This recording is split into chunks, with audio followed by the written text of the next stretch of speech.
सी हो चुकी होगी, पाइथन हो चुकी होगी, C++ भी हो चुकी होगी, तो ये उनका अंतिम है। और जिसके नहीं हुए उसका तो चलो बढ़िया है, सीखते रहेंगे।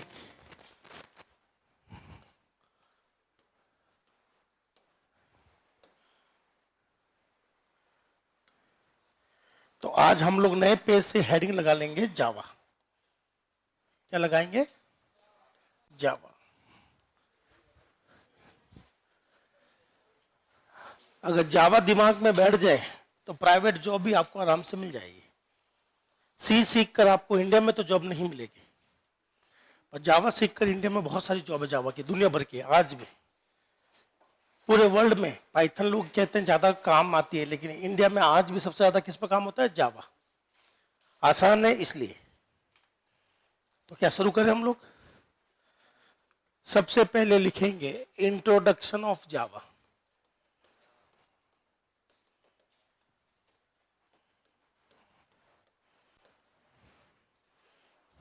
इंट्रोडक्शन ऑफ जावा हेडिंग लगाइए। जावा का पहला टॉपिक, सबसे आसान, थ्योरेटिकल। अभी तो जावा शुरू हुई, पहले ही फुस है।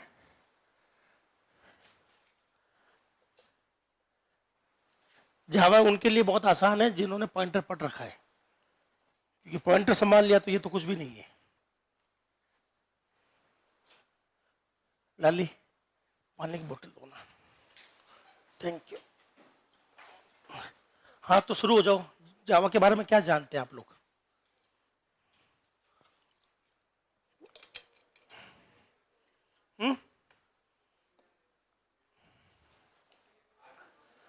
कोई भी दोस्त जावा के बारे में जो जानता है। प्योर नहीं, दिक्कत है, जावा प्योर ऑब्जेक्ट ओरिएंटेड में नहीं आती। और कोई दोस्त जावा के बारे में? जावा सुना तो सबने है ना? क्या सुना जावा के बारे में? हाई लेवल लैंग्वेज है, बहुत बढ़िया। कहां था? कौन था ये हाई लेवल लैंग्वेज वाला? पहले भी होता, बहुत बढ़िया, सही बोला। इसके अलावा क्या सुना है?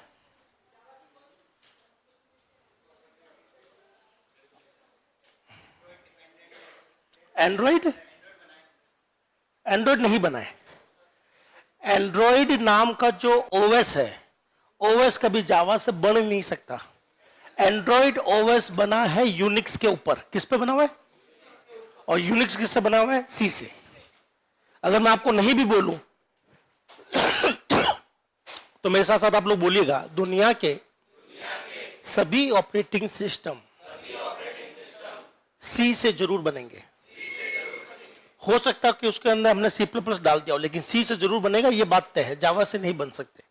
क्यों नहीं बन सकता? क्योंकि जावा में पॉइंटर नहीं है, खत्म बात ही यही। लेकिन एंड्रॉइड के ऊपर जो ऐप चलती है वो जावा से बनती है। जैसे हमारे कंप्यूटर में कौन सा ऑपरेटिंग सिस्टम है? विंडोज। लेकिन उस पर जो ऐप चलती है वो किससे बनती है? जावा से। C++ से भी बना सकते हो, जैसे कि क्रोम। बैकएंड तो चलो बहुत भारी शब्द है, थोड़ा आसान शब्द यूज करते हैं। और कोई दोस्त जावा के बारे में जो जानते हैं, ताकि बाकी लोग सेटल हो जाए। कॉलेज में जावा कितने लोगों ने पढ़ी है? क्या पढ़ा है कॉलेज में? गायब हो गया। और कोई दोस्त है? चलिए शुरुआत करते हैं जीरो से। पहला क्वेश्चन, जावा को बनाने वाले व्यक्ति का नाम याद है? क्या नाम है? James Gosling. जावा को किस शख्सियत ने बनाया? James Gosling. करेक्ट है। ये आएगा नहीं एग्जाम में इतना आसान। दूसरा, जावा को कब बनाया गया? जावा को कब बनाया गया? 95 गलत है। जावा को बनाया गया था 1991 में। जावा को कब बनाया गया? 1991 में बनाया। पर आपने आंसर दिया 1995, 95। क्यों? बोलो। जावा का पहला ऑफिशियल वर्जन जो लोगों के लिए था उसको जून 1995 में लॉन्च किया गया। देखो, जावा लैंग्वेज बन चुकी थी, लेकिन जावा किसकी प्रॉपर्टी थी? सन माइक्रो सिस्टम जिसने बनाया था। तो सन माइक्रो सिस्टम ने 1991 में 1991 के अंदर जावा को बना लिया और उन्होंने काम लेना भी शुरू कर दिया। फिर उन्होंने डिसीजन लिया कि यार जावा सबके लिए होनी चाहिए, जावा को पब्लिक करो। क्या करो? ताकि कोई भी डेवलपर जावा को डाउनलोड कर सके, यूज कर सके, उसमें ऐप बना सके। तो जावा को बनाया तो 1991 में था, लेकिन उसको ऑफिशियली कभी रिलीज किया गया? पहला वर्जन कब रिलीज किया गया? 1995।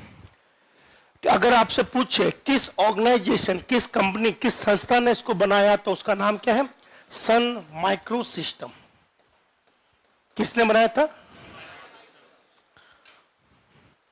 सन माइक्रो सिस्टम ने, साथ साथ बोलिए, सन माइक्रो सिस्टम ने 1991 में जावा को बनाया, पर्सनली काम में लिया। 95 में लोगों के लिए ऑफिशियल वर्जन जावा 1.0 लॉन्च किया गया, ताकि बाकी लोग भी जावा को यूज कर सके, डेवलप कर सके, है ना। अगर कोई लैंग्वेज को पब्लिक ना करे तो हम जैसे लोग, जैसे मान लो अगर आज जावा पब्लिक नहीं होती तो मैं जावा में ऐप ही नहीं बना सकता था, सिर्फ कंपनी बना सकती जावा में ऐप। ऐसी बहुत सी लैंग्वेजेस हैं जो कंपनियों ने अभी तक पब्लिक नहीं करी है। तो पब्लिक करने का मतलब है कि जावा पब्लिक हो गई 1995 में, तो आज मैं और आप दोनों ही जावा को इंस्टॉल कर सकते हैं, जावा के अंदर प्रोग्राम बना सकते हैं और बेच भी सकते हैं। तो उसका ऑफिशियल वर्जन कब लॉन्च हुआ? 1995 में। अब ये बनाया क्यों? थोड़ी सी कहानी सुन लो। शुरुआत होती है 1990 में। कब की बात है? सन माइक्रो सिस्टम ये इलेक्ट्रॉनिक्स हार्डवेयर के लिए या इलेक्ट्रॉनिक्स के लिए सॉफ्टवेयर बनाने वाली कंपनी थी। तो एक इलेक्ट्रॉनिक्स कंपनी, उस समय 1991 में यूएसए के अंदर एक नया कॉन्सेप्ट आया जिसका नाम था D2H। क्या नाम था? डिश टीवी, जो अपने घर पे लगता है सेटअप बॉक्स। एक्चुअली में वो कॉन्सेप्ट आया, सन माइक्रो सिस्टम को बोला गया कि आप सेटअप बॉक्स के लिए सॉफ्टवेयर बनाओ। अब सेटअप बॉक्स अलग अलग कंपनियां बनाने वाली थी, तो सन माइक्रो सिस्टम को बोला गया कि आप एक ऐसा सॉफ्टवेयर बनाइए जो हर कंपनी के सेटअप बॉक्स में सेट हो जाए। ओ लल्ला, आपस में अगर चर्चा होगी तो ध्यान से सुनो, ठीक है। 1991 में क्या बनाया जा रहा था? Setup box. आपके घरों में सेटअप बॉक्स लगा हुआ है? टाटा का है या एयरटेल का है? दो आते हैं, एक आता है नॉर्मल, एक आता है फुल एचडी आता है। तो 1991 में शुरुआत हो चुकी थी इस डब्बे की, लेकिन इंडिया में तो बहुत लेट आया ये। तो ये जो डब्बा था उसके लिए सॉफ्टवेयर बनाना था, क्योंकि कोई भी हार्डवेयर को चलाने के लिए क्या चाहिए? सॉफ्टवेयर। तो जेम्स गोसलिंग और सन माइक्रो सिस्टम ये एक डब्बे के लिए, सेटअप बॉक्स के लिए बना रहे थे सॉफ्टवेयर। लेकिन दिक्कत क्या थी?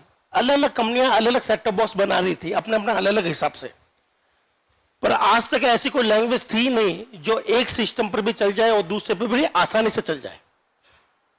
तो जेम्स गोसलिंग ने सबसे पहले जावा की, जब थी नहीं तो सबसे पहले सी लैंग्वेज यूज करी। क्या लैंग्वेज? कि वो जानता था कि सी लैंग्वेज के प्रोग्राम हर कंप्यूटर पर चल सकते हैं, लेकिन सी में दिक्कत क्या है?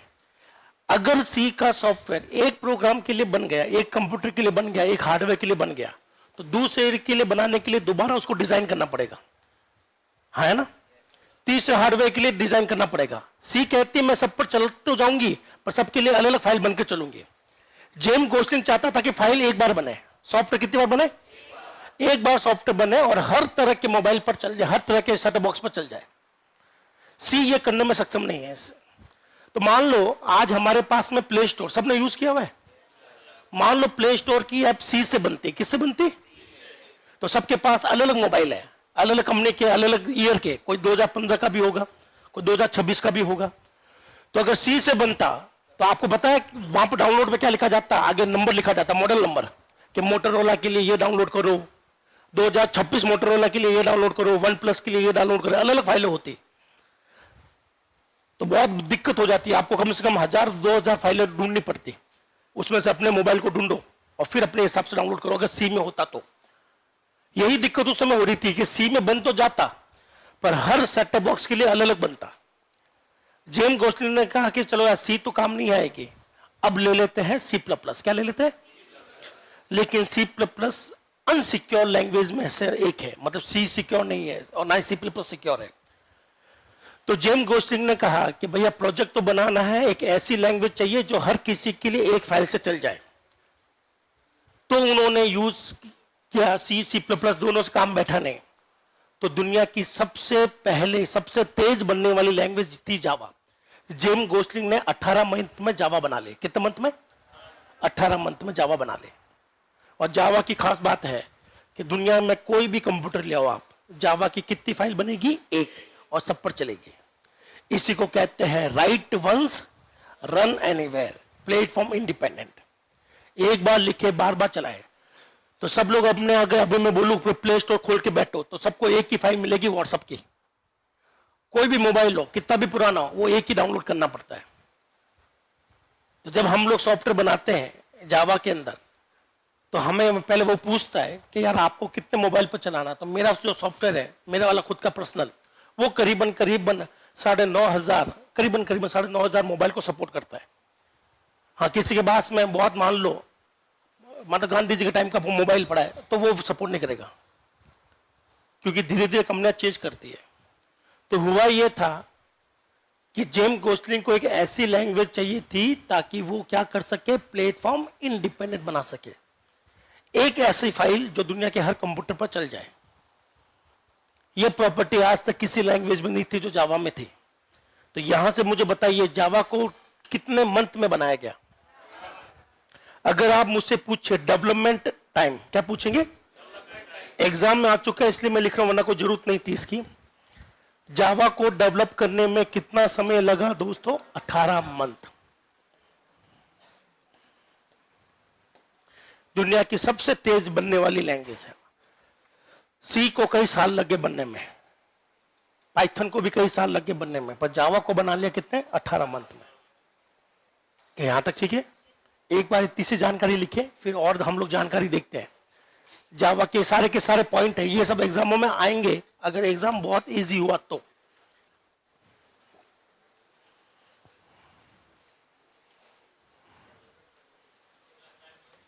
हाँ जी, लाइव नहीं आ रही? पता नहीं है क्यों नहीं आ रही। अब हुई? अब ये तो मुझे तो नहीं पता लाइव क्यों नहीं हो पा रही है।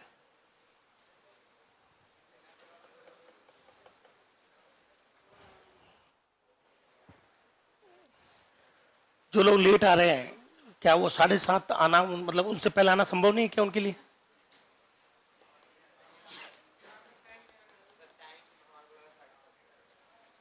आपको ऐसा क्यों लगा? मैंने कब बोला था? मैंने तो पाइथन में बोला था, जावा के लिए तो चू तक नहीं किया मैंने।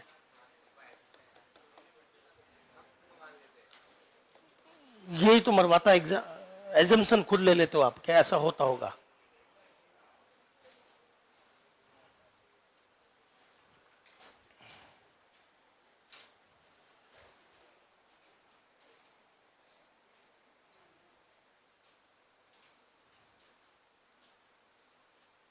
तो जो लोग अभी अभी आए हैं वो ध्यान से सुनिएगा। हम लोग क्या पढ़ रहे हैं? जावा। अभी जस्ट पहला ही पेज है जो हमें लिखना है।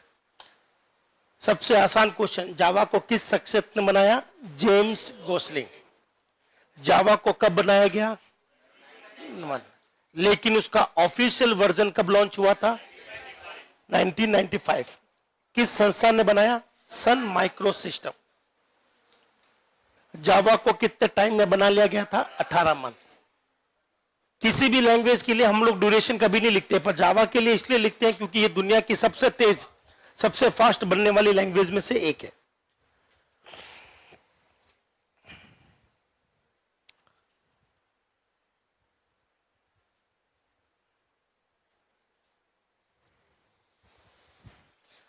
अभी तक क्लास में कुछ भी नहीं पढ़ाया, बस यही है जो मैंने पढ़ाया है।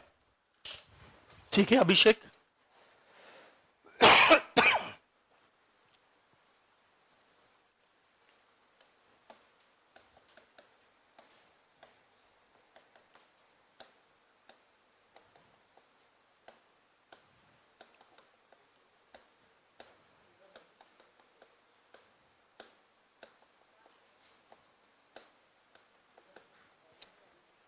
क्या सबने लिख लिया?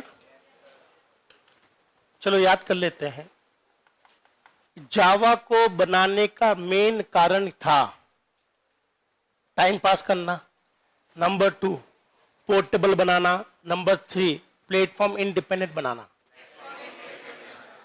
जावा को कभी इंटरनेट के लिए बनाया नहीं गया था, जावा को बनाया गया था सेटअप बॉक्स के लिए।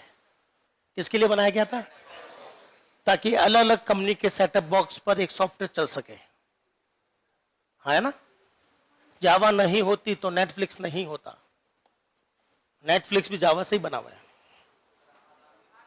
और यही वो रीजन है कि नेटफ्लिक्स आज किसी भी एंड्रॉइड वर्जन टीवी हो या आईओएस की टीवी हो, सब पर चलता है एंड्रॉइड वो नेटफ्लिक्स, जावा में होने की वजह से। क्या आप सब लोग तैयार हैं? हम सब लोग आ गए ना? अगला पॉइंट ध्यान से देखना। बोलो, जावा को सेटअप बॉक्स के लिए बनाया गया।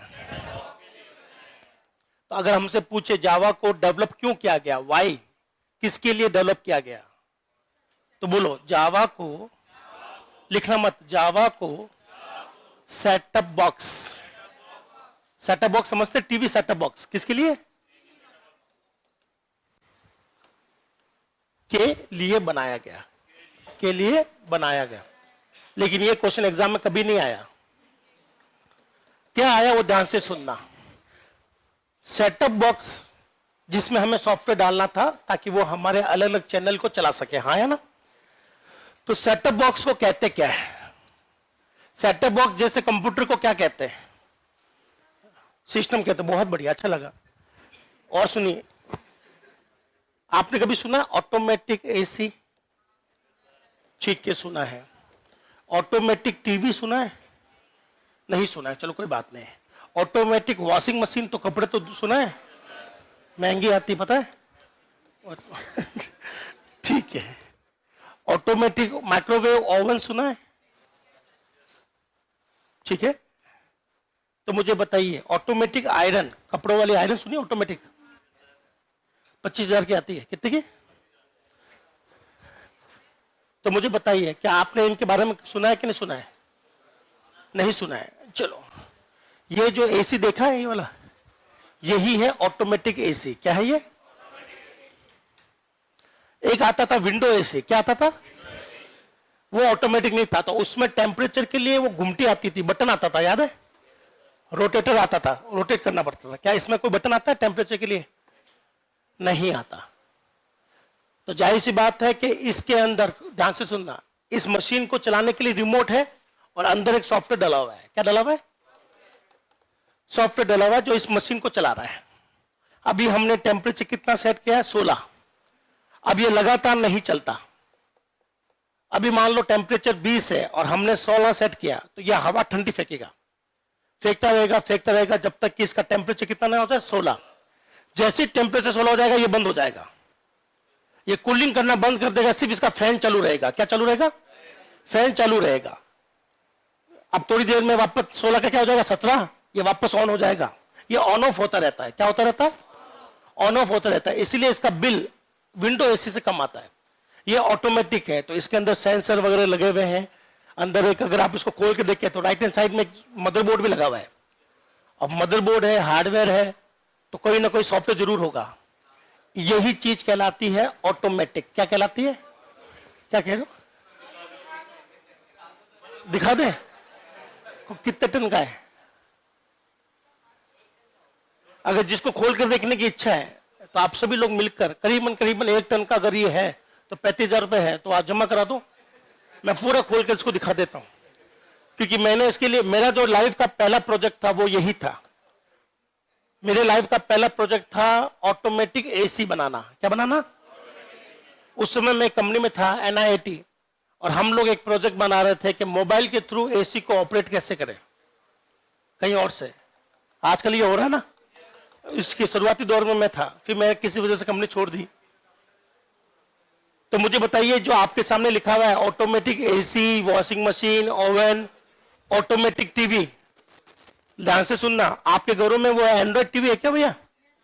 वही ऑटोमेटिक टीवी है। पहले वाले जो टीवी थे वो ऑटोमेटिक नहीं थे, ब्लैक एंड व्हाइट वाले, याद है?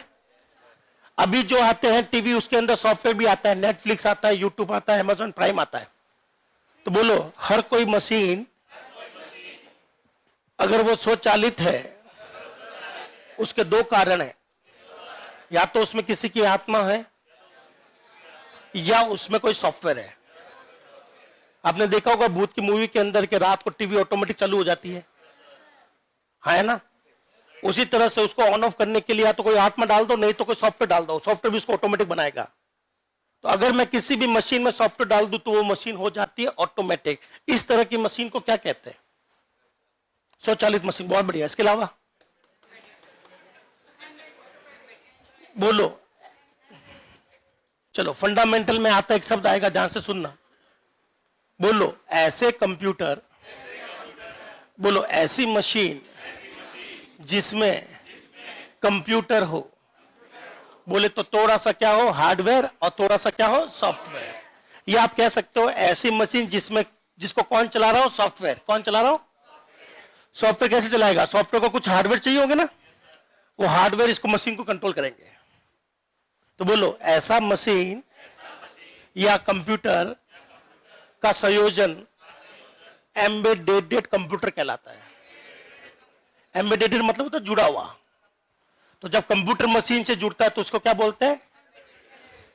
तो मुझे बताइए, यहां पर जेम्स गोस्लिंग किसके लिए बना था? सेटअप बॉक्स के लिए, जिसमें वो सॉफ्टवेयर डालना चाहता था। तो जाहिर सी बात है, सेटअप बॉक्स का वो कौन सा शब्द देता है? एम्बेडेड सिस्टम के लिए, या मशीन के लिए, या कंप्यूटर के लिए। क्या आपको ये सब समझ में आ गया?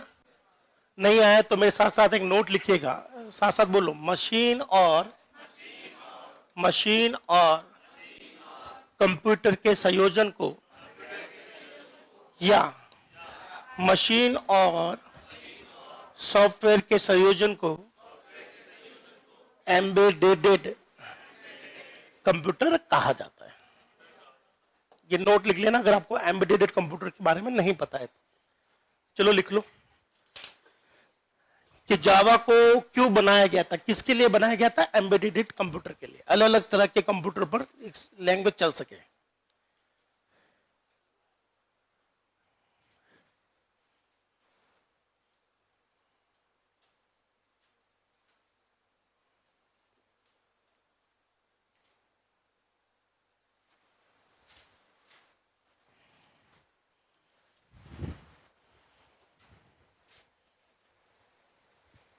सीपीपी के बिना जावा समझ में आ जाएगी क्या?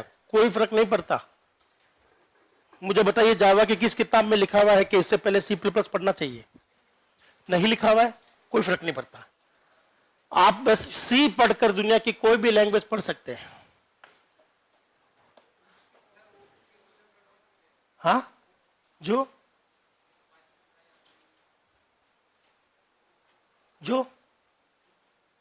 हाँ, उसका क्या करना है?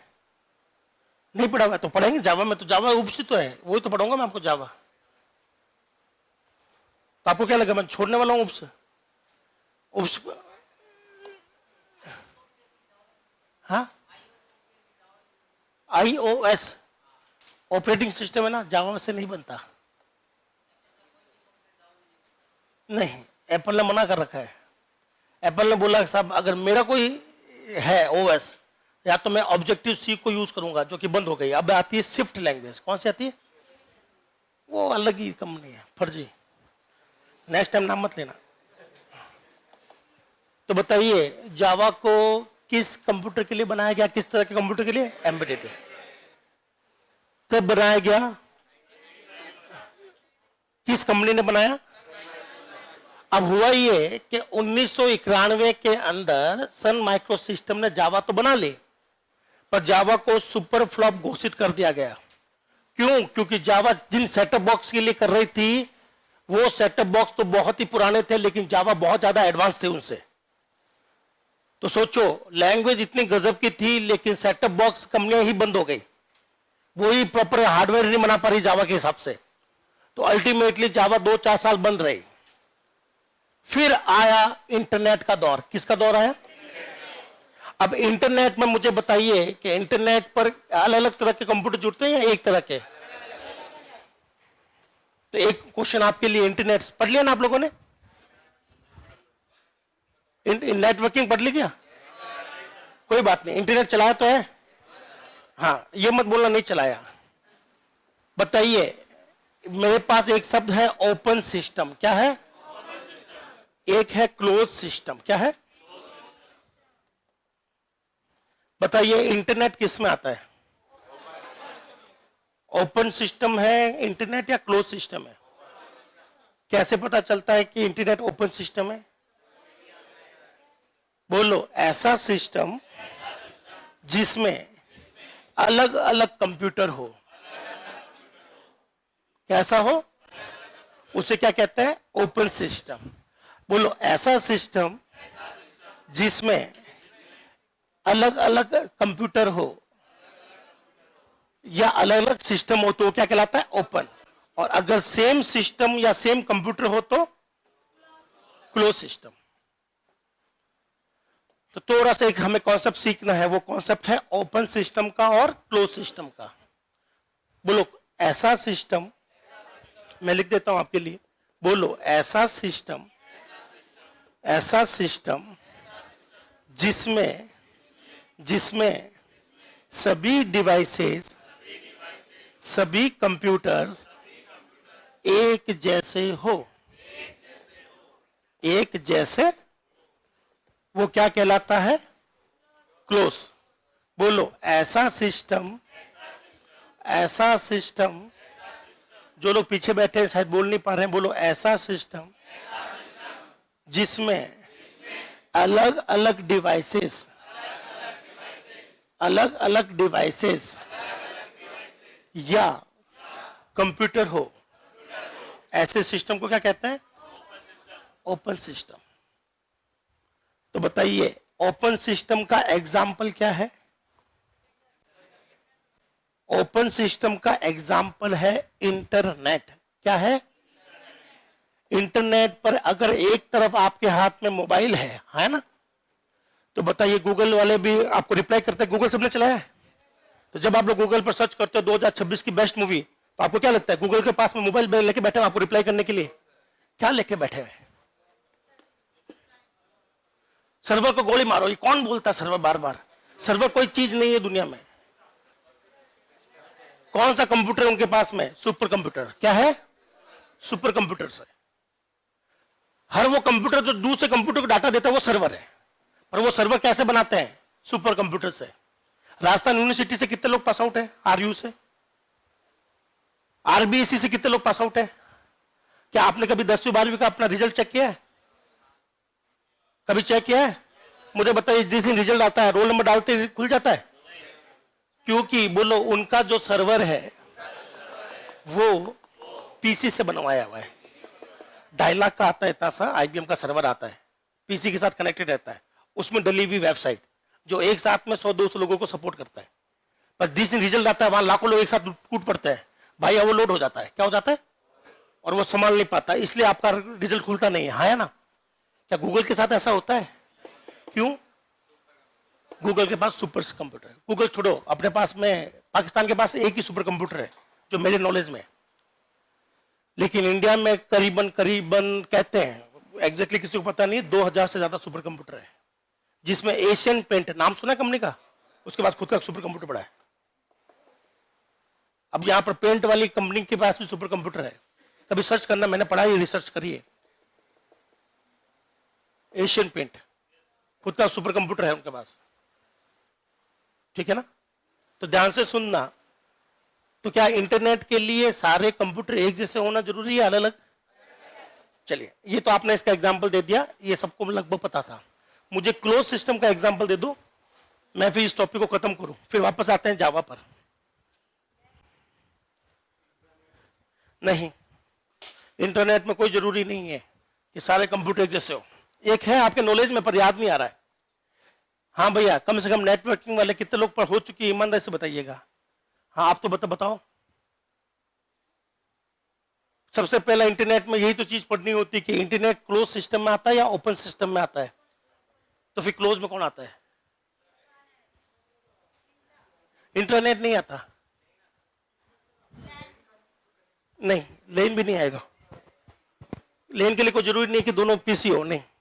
कुछ भी लगा सकते हो, पीसी और मोबाइल लैन बना सकते हो आप। हाँ, मेरे साथ साथ बोल लो, टेलीफोन नेटवर्क। क्या आपको वो टेलीफोन नंबर याद है, बेसिक वाला टेलीफोन?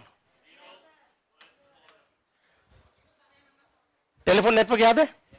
तो जब टेलीफोन नेटवर्क था दुनिया में, अभी तो खत्म हो गया लगभग, जब टेलीफोन नेटवर्क था तो एक के पास टेलीफोन था तो दूसरे के पास में क्या होना जरूरी था? टेलीफोन ही। उसके पास भी नंबर होना जरूरी था, है ना? वहां पर सारे सिस्टम एक जैसे चलते हैं। तो ऐसा कोई भी नेटवर्क जहां सारे कंप्यूटर एक जैसे हो वो क्या कहलाता है? क्लोज। और जहां अलग अलग तरह के कंप्यूटर हो, जैसे कि इंटरनेट की बात करें, जहां मोबाइल भी सपोर्टेबल है, पीसी भी सपोर्टेबल है और सुपर कंप्यूटर भी सपोर्टेबल है, इलेक्ट्रॉनिक्स आइटम रोड राउटर वगैरह ये पढ़े ना, ये भी सपोर्टेबल है। हर तरह की चीज सपोर्टेबल हो, हर अलग अलग डिवाइस सपोर्टेबल हो, वो इंटरनेट है। तो हुआ ये कि जब जावा बनी थी तो जावा को बनाया था सेटअप बॉक्स के लिए, पर सेटअप बॉक्स उस समय इतने स्टेबल नहीं थे, तो सेटअप बॉक्स का काम बंद हो गया, तो जावा भी बंद हो गए। लोग हंसने लगे माइक्रोसॉफ्ट इस पर, माइक्रो सिस्टम पर, कि जावा बना के बड़ा तीर मार लिया, काम तो कहीं आ नहीं रही है। पर भाई लकीली ऐसा हुआ कि 1995 में इंटरनेट पर बूम आया। क्या आया? बहुत चल रहा था इंटरनेट उस समय। तो जावा में क्या हुआ, इंटरनेट पर अलग अलग तरह की डिवाइसेस है, और इंटरनेट पर उस समय एक ही ब्राउजर चल रहा था, उसका नाम था वर्ल्ड वाइड वेब। क्या नाम था? जो कि टिम बर्नर्स-ली ने बनाया था। अब टिम बर्नर्स-ली ने जो बनाया था वर्ल्ड वाइड वेब, वो था टेक्स्ट बेस पर। किस पर था? टेक्स्ट आधारित था, उसमें चित्र वगैरह, ग्राफिक्स वगैरह, फोटो वगैरह, इमेज वगैरह नहीं आती थी, ना वीडियो वगैरह। तो हुआ ये कि एक कंपनी थी जिसका नाम था नेटस्केप नेविगेटर। नाम क्या था? उन्होंने एक ब्राउजर बनाया। क्या बनाया? जावा में। इसलिए बनाया क्योंकि वो जानते थे कि जावा से बनने वाला हर सॉफ्टवेयर हर कंप्यूटर पर चल सकता है, हाँ या ना? तो जैसे ही जावा के अंदर नेटस्केप नेविगेटर नाम का एक ब्राउजर बना, उसके बाद में लोगों को पता चला कि अरे यार, जावा तो इंटरनेट के लिए भी काम आ सकती है। उसके बाद में जावा आज की डेट में भी जितना मोबाइल और हमारे पीसी के लिए काम नहीं आती, उससे ज्यादा किसके लिए काम आती है? इंटरनेट के लिए। आप सोचो, जो लैंग्वेज इतनी गजब की थी जो फ्लॉप हो गई, वो सिर्फ एक बंदे की वजह से इतनी हाईलाइट होगी, जिसका नाम कंपनी था, नाम था नेटस्केप नेविगेटर। तो नेटस्केप कंपनी के बारे में पढ़ना, बहुत गजब की कंपनी है। सिर्फ उस कंपनी की वजह से जावा इतनी पॉपुलर हो गई। तो कहने का मतलब है कि जावा सपोर्ट करता है क्लोज सिस्टम को या ओपन सिस्टम को। बस यही एक शब्द लिखाना था, साथ साथ बोलो, जावा ओपन सिस्टम को, ऐसा कोई भी सिस्टम जिसमें अलग अलग डिवाइसेस हो, जावा सपोर्ट करता है।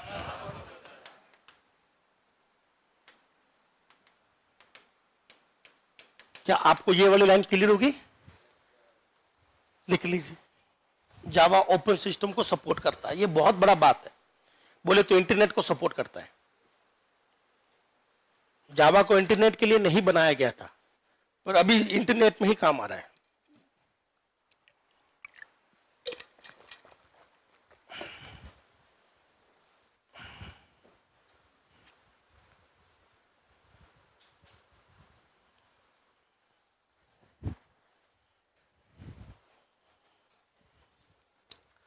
कोई फर्क नहीं पड़ता हर्षित कि आपने सी की 30 क्लासेस ली है या 40, आप लोग दोबारा पढ़ सकते हो। मैं ध्यान रखूंगा कि आपको सी नहीं आती। क्या सबने लिख ली ये लाइन? एक एक लाइन क्लियर होनी चाहिए कि वो लाइन क्यों लिखी जा रही है और क्या। ये भी लिख लो, ओपन सिस्टम और क्लोज सिस्टम का कंसेप्ट। हो सकता है जावा में काम नहीं आए, लेकिन इंटरनेट वगैरह में ये आपको दोनों टर्म समझ में आएंगे। ओपन सिस्टम क्या होता है, क्लोज सिस्टम क्या होता है।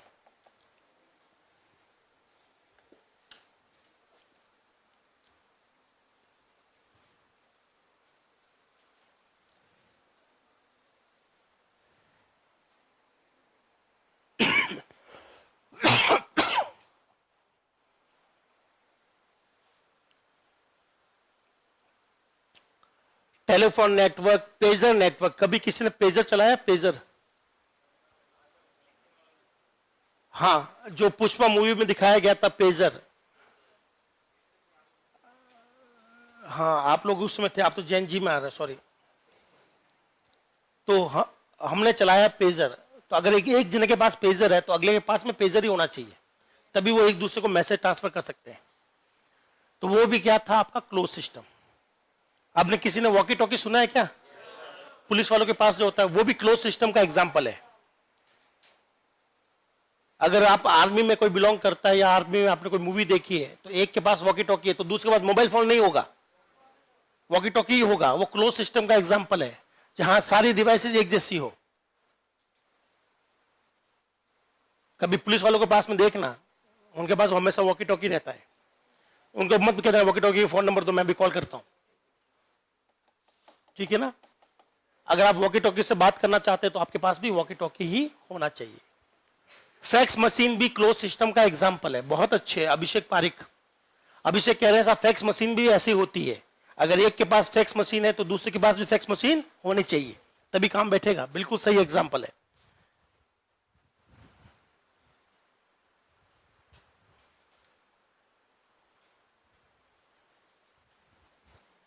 क्या आपको ओपन और क्लोज सिस्टम को समझ में आ गया?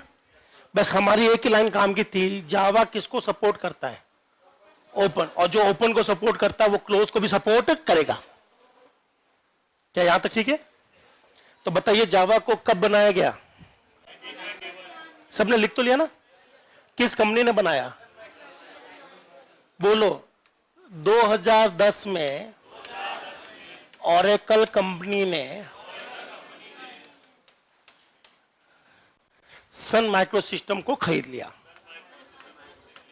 किसको खरीद लिया? सन माइक्रो सिस्टम को एक्वायर कर लिया। क्या कर लिया?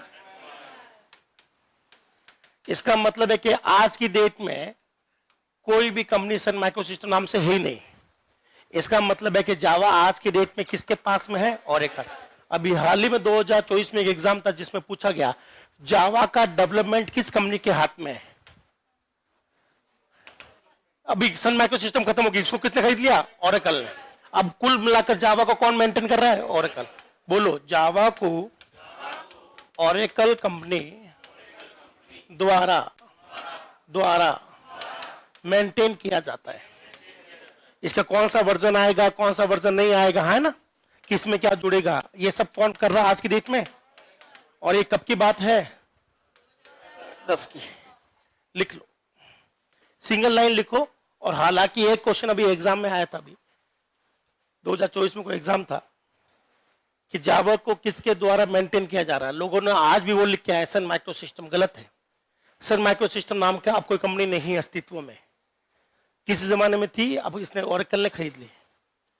आपका डीबीएमएस हो गया या बाकी है? कितने लोगों का हो चुका है? हाथ उठाइएगा डीबीएमएस। तो बताइए, ओरेकल कंपनी एक डीबीएमएस बनाती है जिसका नाम भी ओरेकल है। ओरेकल कितने रूल फॉलो करता है? पहला क्वेश्चन, ओरेकल कितने रूल फॉलो करता है? डीबीएमएस के टोटल कितने रूल है?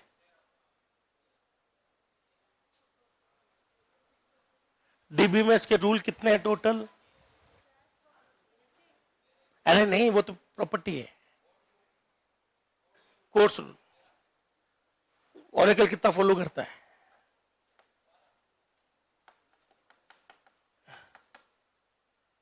क्या मैं आप लोगों से पूछ रहा हूं या कोई बाहर से आएगा? आप सिर्फ बोलो नहीं पता, बात खत्म करो। नहीं पता तो मजे करो। डीबीएमएस के अंदर सबसे पहले रूल ही तो होते हैं जिसको देखते हैं कि कौन फॉलो कर रहा है, कौन नहीं फॉलो कर रहा है। कैसे तय होगा कि कौन अच्छा डीबीएमएस है, कौन बेकार डीबीएमएस है?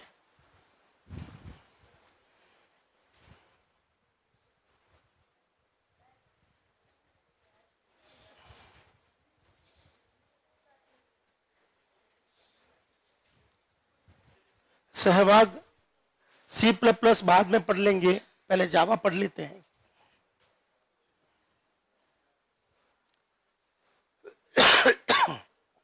क्या सबने लिख लिया? पक्का?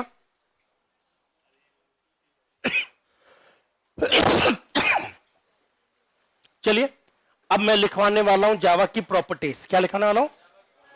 उससे पहले एक बार इंट्रोडक्शन में बताइए मैंने क्या क्या लिखवाया। बताइए, जावा बनाने वाले व्यक्ति का नाम? James Gosling. कब बनी? 1 में। ऑफिशियल वर्जन किस कंपनी ने? कितने टाइम में? अभी किसके पास है ये? किसके लिए बनाया गया था इसको? एम्बेडेड सिस्टम के लिए। जावा किसको सपोर्ट करता है? Open system. क्या ये सारी लाइनें क्लियर है? किसी भी लाइन में डाउट हो तो पूछ ले।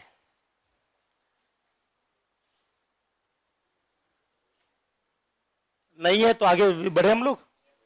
चलिए अब लिखते हैं जावा की प्रॉपर्टीज। क्या लिखते हैं?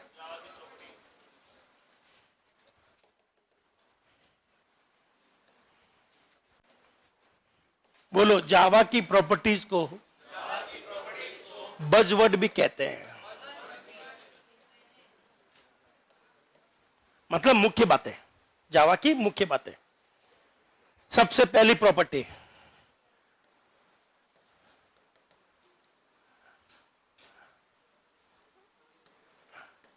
जावा कैसी लैंग्वेज है? सिंपल। जावा कितने लोगों ने पढ़ी? ईमानदारी से बताना, क्या ये सिंपल है या नहीं है? ईमानदारी से बताइए, जिन्होंने भी जावा पढ़ी हो या काम किया हो। आपने काम नहीं किया जावा पर? पढ़िए। क्या ये सिंपल है? वास्तव में जावा सबसे सिंपल लैंग्वेज है। अगर आपको सिंपल नहीं लग रही, इसका मतलब आपने ये गलत पढ़ा है, आपने पढ़ने का तरीका गलत था। जावा से सिंपल लैंग्वेज आज तक कोई है ही नहीं। पाइथन से भी ज्यादा सिंपल मानते हैं इसको। बोलो। जावा सिंपल है क्योंकि यह सी और सी प्लस प्लस के सिंटैक्स को फॉलो करता है। किसको फॉलो करता है? तो जिसको सी आती है, क्या सी में वेरिएबल बनाना आता है? मुझे एक इंटीजर टाइप का वेरिएबल बनाना है जिसमें 25 डालना है। एक वेरिएबल बनाना 25 डालना है। बताइए क्या लिखूं? इंट ए बराबर। क्या सी में ऐसे लिखते हैं? जावा में भी ऐसे लिखते हैं। क्या आपको फंक्शन बनाना आता है?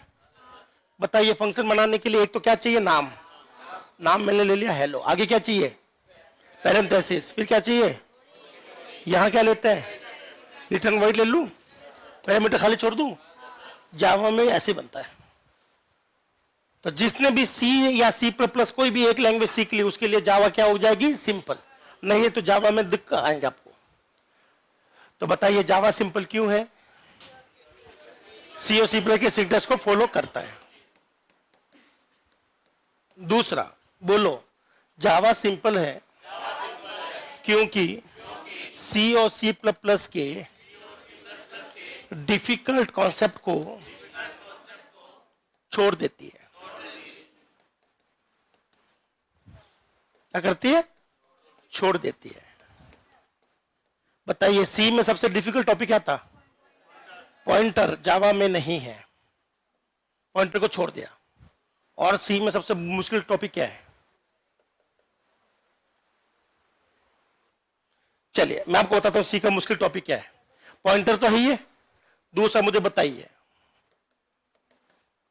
ए का मान कितना है? 5।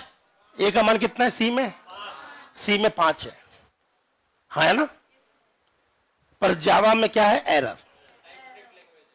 जावा ये कहता है कि अगर आप कभी भी 5.6 को 5 बनाकर पकड़ोगे, क्या पकड़ोगे? 5 बनाकर पकड़ोगे, जैसे कि सी पकड़ता है, तो जावा कहता है कि भैया ये तो लॉजिक ही गलत हो गया, आपकी वैल्यू आधी पकड़ रहे हो, तो मतलब ही क्या है? मुझे बताइए आपका कोई पेमेंट है क्या? है ना भाई। अगर आप पॉइंटों में पैसा नहीं पकड़ोगे तो फिर आप सोचो कि अगर एक दिन में 1 लाख ट्रांजेक्शन हो रहे हैं तो कितना फर्क पड़ेगा। तो पॉइंटों में छोड़ नहीं सकते। जावा कहता है कि ये कौन सा तरीका है? तो ये तरीका कहलाता है टाइप लूज। क्या कहलाता है? कि भाई ये टाइप डबल है, ये इंट है, तो ये टाइप लूज है, एडजस्ट कर लेता है। जावा एडजस्ट नहीं करता। तो ये बहुत ही हानिकारक कॉन्सेप्ट था। क्या था ये? हानिकारक कॉन्सेप्ट था। तो इसको जावा ने हटा दिया। तो जितने भी डिफिकल्ट और बेकार कॉन्सेप्ट थे सबको हटा दिया। जैसे कि पॉइंटर को हटा दिया। दूसरा बोलो, यहां पर टाइप स्ट्रिक को हटाया गया। नहीं, टाइप लूज को हटाया गया। किसको हटाया गया?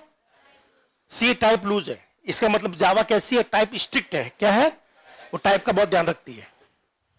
टाइप लूज होने की वजह से मामला फैलता है। तीसरा कॉन्सेप्ट देखें, बोलो जावा में, और आगे लिखवा दूंगा, मेमोरी मैनेजमेंट ऑटोमेटिक होता है। क्या होता है? पर उसका वजह से सिंपल नहीं है। और बताइए, सी प्लस प्लस किसी के पढ़ी हुई है? बोलो सी प्लस प्लस का सबसे भारी कॉन्सेप्ट ऑपरेटर ओवरलोडिंग है, हटा दिया गया। बोलो जावा में क्या नहीं होती? Operator overloading. चलिए, एक और फंक्शन होता है सी प्लस प्लस में, फ्रेंड फंक्शन। क्या होता है? पता नहीं क्यों बनाया गया, ये बहुत हानिकारक होता है, इसको भी हटा दिया। सी में कॉन्सेप्ट होता है गो टू। क्या है? जिसकी वजह से इंफिनिटी आ जाती है, इसको भी हटा दिया। वो इनहेरिटेंस तो बाद में लिखवा देंगे, अभी इतना नहीं। तो मुझे बताइए जावा सिंपल क्यों है? उसमें डिफिकल्ट कॉन्सेप्ट नहीं है। दूसरा सी और सी प्लस प्लस जैसे लिखना है लिख लो, इसमें नया कुछ भी नहीं है। जो सी है पढ़ लिया है उसने, जावा भी पढ़ ली है, नया कुछ भी नहीं मिलेगा। बस ये सोच लो सी में कुछ दिक्कतें रह गई थी, कुछ कमियां रह गई थी, जावा उसको कंप्लीट कर रहा है। तो यहां से कोई नहीं पूछेगा जावा डिफिकल्ट है या टफ है, आपसे सीधा क्वेश्चन यहां से बनता है जावा में निम्नलिखित में से क्या नहीं है ना? वेरिएबल है, फंक्शन है, ऑब्जेक्ट है, पॉइंटर है, तो सीधा पूछेगा क्या नहीं है, तो लिख देना पॉइंटर नहीं है भैया।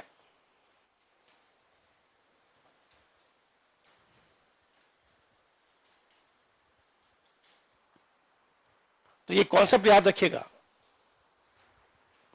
ये कॉन्सेप्ट जावा में नहीं होते।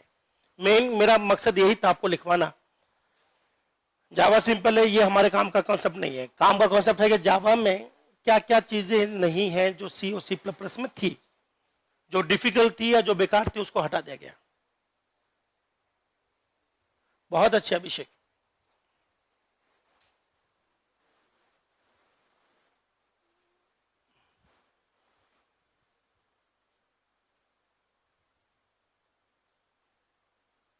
फ्रेंड रिक्वेस्ट भेजने के लिए फ्रेंड फंक्शन बनाया, वाह जोरदार। दीपक बिल्कुल सही कहा आपने, शुक्र मानिए आप गूगल में नहीं है, नहीं तो आप खुद का ही AI बना डालते हैं।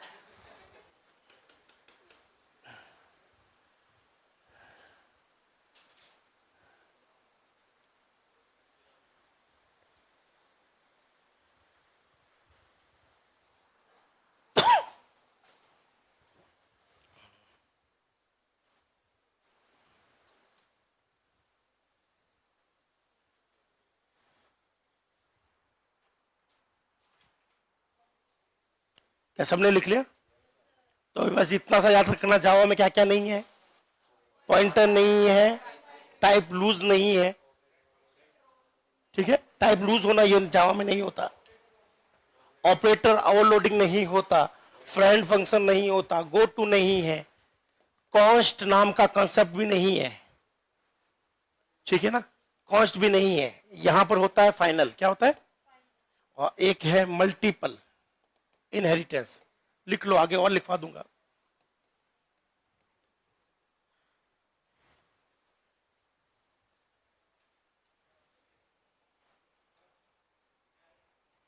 क्या? कौन? क्या चीज?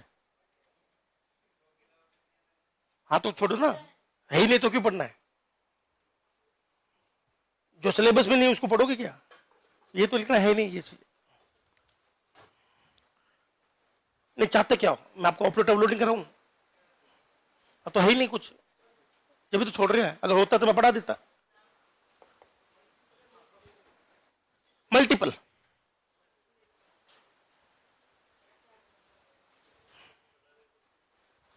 मल्टी लेवल अलाउड है, मल्टीपल नहीं है।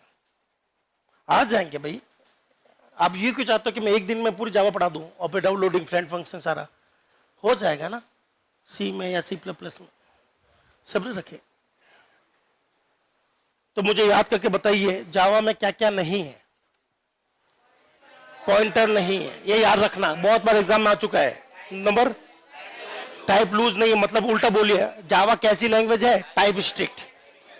मैं यहां पर लिख देता हूं आपके लिए उसी लाइन को, बोलो जावा टाइप का ध्यान रखती है, टाइप स्ट्रिक्ट लैंग्वेज है।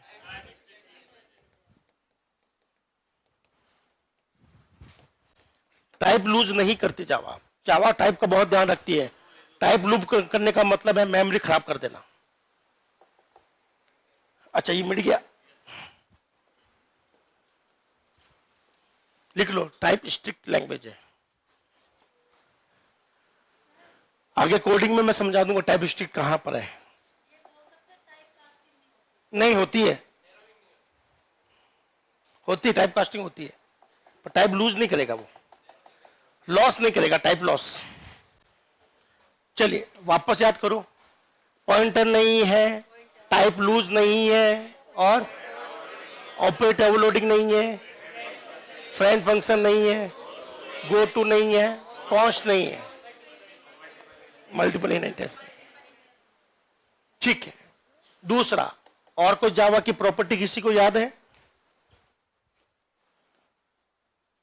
बोलो। जावा, जावा रोबस्ट लैंग्वेज है। रोबस्ट का मतलब क्या होता है? मजबूत, बोले तो स्ट्रांग, हिंदी में तो लिख नहीं पाएंगे। जावा कैसी लैंग्वेज है? स्ट्रांग। स्ट्रांग का मतलब है, बताइए जावा क्या पीती? बॉर्नविटा। स्ट्रांग का मतलब क्या है? ये लड़ाई में हर बात जीत जाती है। यस, स्ट्रांग का मतलब होता है कि जावा के प्रोग्राम क्रैश नहीं होते। जावा के प्रोग्राम क्रैश नहीं होते अगर आपने गलती नहीं करी है तो। आपने कोड गलत लिख दिया तब तो क्रैश होगा 100%। ठीक है ना? कोड आपका सही होना चाहिए, नहीं तो क्रैश नहीं होता। पढ़ा पढ़ा कभी क्रैश नहीं होता, लेकिन सी के प्रोग्राम पढ़े पढ़े क्रैश हो जाते हैं। क्यों होते हैं? बोलो। जावा के प्रोग्राम क्रैश नहीं होते। यूजर की गलती से हो सकता है, लेकिन खुद की गलती से नहीं होते। इसका मतलब सी और सी प्लस प्लस के प्रोग्राम क्रैश होते हैं? यस। तो सी और सी प्लस प्लस के प्रोग्राम क्रैश क्यों होते हैं? ध्यान से सुनना। सी में सबसे मुश्किल वाली चीज है मेमोरी। क्या है? बोलो। सी में मेमोरी मैनेजमेंट ढंग से नहीं होता। जावा में ऑटोमेटिक मेमोरी मैनेजमेंट होता है। चलो इस लाइन को समझते हैं कि मेमोरी मैनेजमेंट कैसे करते हैं सी में और इसमें। ठीक है ना भाई? ये देखो, सी का समझ ले, ये है वॉइड मेन। क्या है दोस्तों? यहां से प्रोग्राम की शुरुआत होगी। मुझे बताइए, वेरिएबल हमेशा ऊपर ही बना सकते हैं, आपके पास नियम है ना भाई? और यहां पर टोटल लिखी हुई है 1,00,000 लाइन। कितनी लिखी हुई है? मान लो आपने ए बनाया और ए को आपने काम में ले लिया, प्रिंट कर दिया, प्रिंट ए को। अब आपके पास में 1,00,000 लाइन तक ए का कोई यूज नहीं है, और ए के लिए आपने कितनी बाइट ऑक्यूपाई करी? 2 बाइट। यूज भी काम में आया, काम में ले भी लिया, लेकिन 1,00,000 लाइन तक आपने इसको काम में नहीं लिया। तो क्या आप इसको पहले बीच में फ्री कर सकते हो? नहीं। सी में आप चाहे वेरिएबल को काम में लो या ना लो, वो अपने स्कोप तक जिंदा रहेगा, लोकल वेरिएबल। हाँ या ना? काम में नहीं लिया तो भी आपके पास 2 बाइट ऑक्यूपाई करके रखेगा वो। मुझे बताइए, आपके बैग में बचपन में आपने जो किताब डाली, मान लो यही बैग था, 10वीं की किताबें डाल दी, अब वो आज की डेट में काम में नहीं आ रही, तो आप क्या करते हो? उसी को लेकर चलते हो या फेंक देते हो? निकाल दी बाहर, फेंक दी, बेच दी, जो भी है। जावा भी ऐसे करता है। जावा कहता है कि अगर कोई वेरिएबल काम का नहीं है, क्या है, वो उसको उड़ा देगा मेमोरी से। क्या कर देगा? उड़ा देगा ऑटोमेटिक। उसको कोड का जब कंपाइल करते हैं, उसको पता तो होता है कंपाइल करने के बाद में कि यार ये तो आगे काम ही नहीं आ रहा, तो ऐसे वेरिएबल को वो उड़ा देता है। इसे कहते हैं ऑटोमेटिक मेमोरी मैनेजमेंट, या जिसको हम लोग कहते हैं ऑटोमेटिक गार्बेज कलेक्शन। क्या बोलते हैं? ये खुद ब खुद आपका गार्बेज हैंडल कर लेता है। सी में कोई फैसिलिटी नहीं है वेरिएबल को उड़ाने के, चाहे काम में लो नहीं लो, आपने 2 बाइट खा के बैठ गए तो बैठ गए। जब तक प्रोग्राम जिंदा है, जब तक प्रोग्राम, तब तक आप इसको काम में ले सकते हो। नहीं लोगे तो आपका वेस्टेज है। ये बिल्कुल वैसा ही है कि आपने 4 रजिस्टर एक्स्ट्रा खरीद लिए, खाली रजिस्टर एक्स्ट्रा खरीद के बैग में रख रहे हो हमेशा साथ में, ये सोचते हुए कि किसी दिन तो भरूंगा मैं। ऐसे करते करते कई साल निकल गए, पर वो रजिस्टर आज तक कभी भरे ही नहीं गए।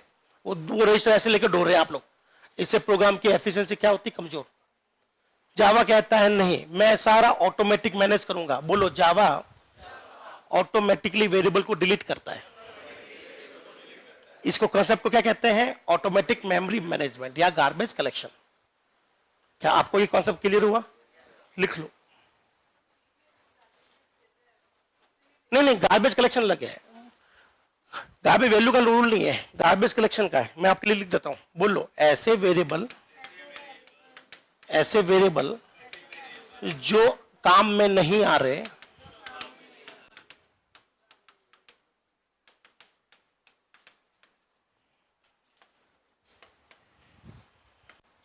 जावा क्या करता है? उन्हें गार्बेज मानकर हटा देता है।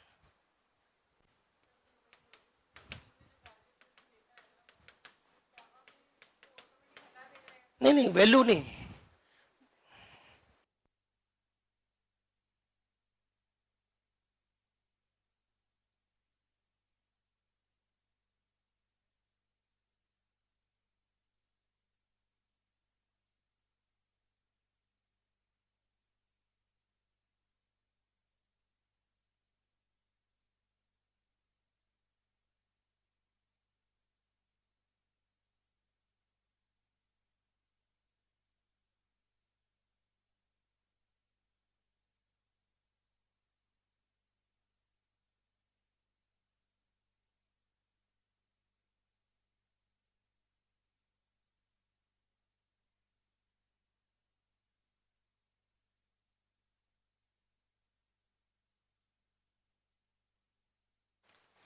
लव कुश पूछ रहे हैं बीजीएमआई गेम कौन सी लैंग्वेज में बनाया है?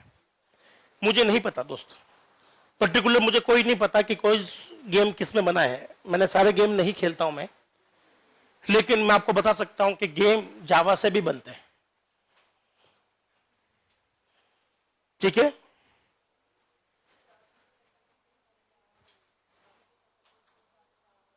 हाँ अभी तो वो तो है। तो गेम को आप C++ से बना सकते हो, माया से बना सकते हो, जावा से बना सकते हो। उसके लिए हम लोग काम में लेते हैं आई मंकी।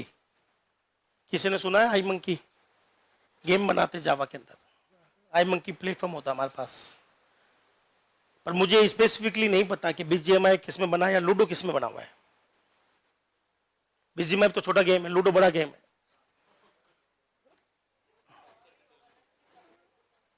ऐसा कोई नियम नहीं, क्योंकि अभी एक नई लैंग्वेज और आ गई है जावा की जगह, कोटलिन। वो भी हर जगह चलती है। अब वो देखना पड़ेगा कि वो किस में बना हुआ है। मेरे हिसाब से जावा में ही होगा लूडो।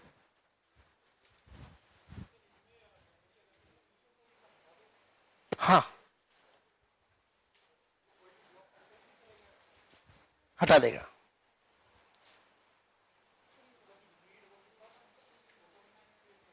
जिसका यूज नहीं उसको हटा दो, जिसका यूज नहीं उसको हटा दो। इसी को कहते हैं garbage collection, automatic garbage collection.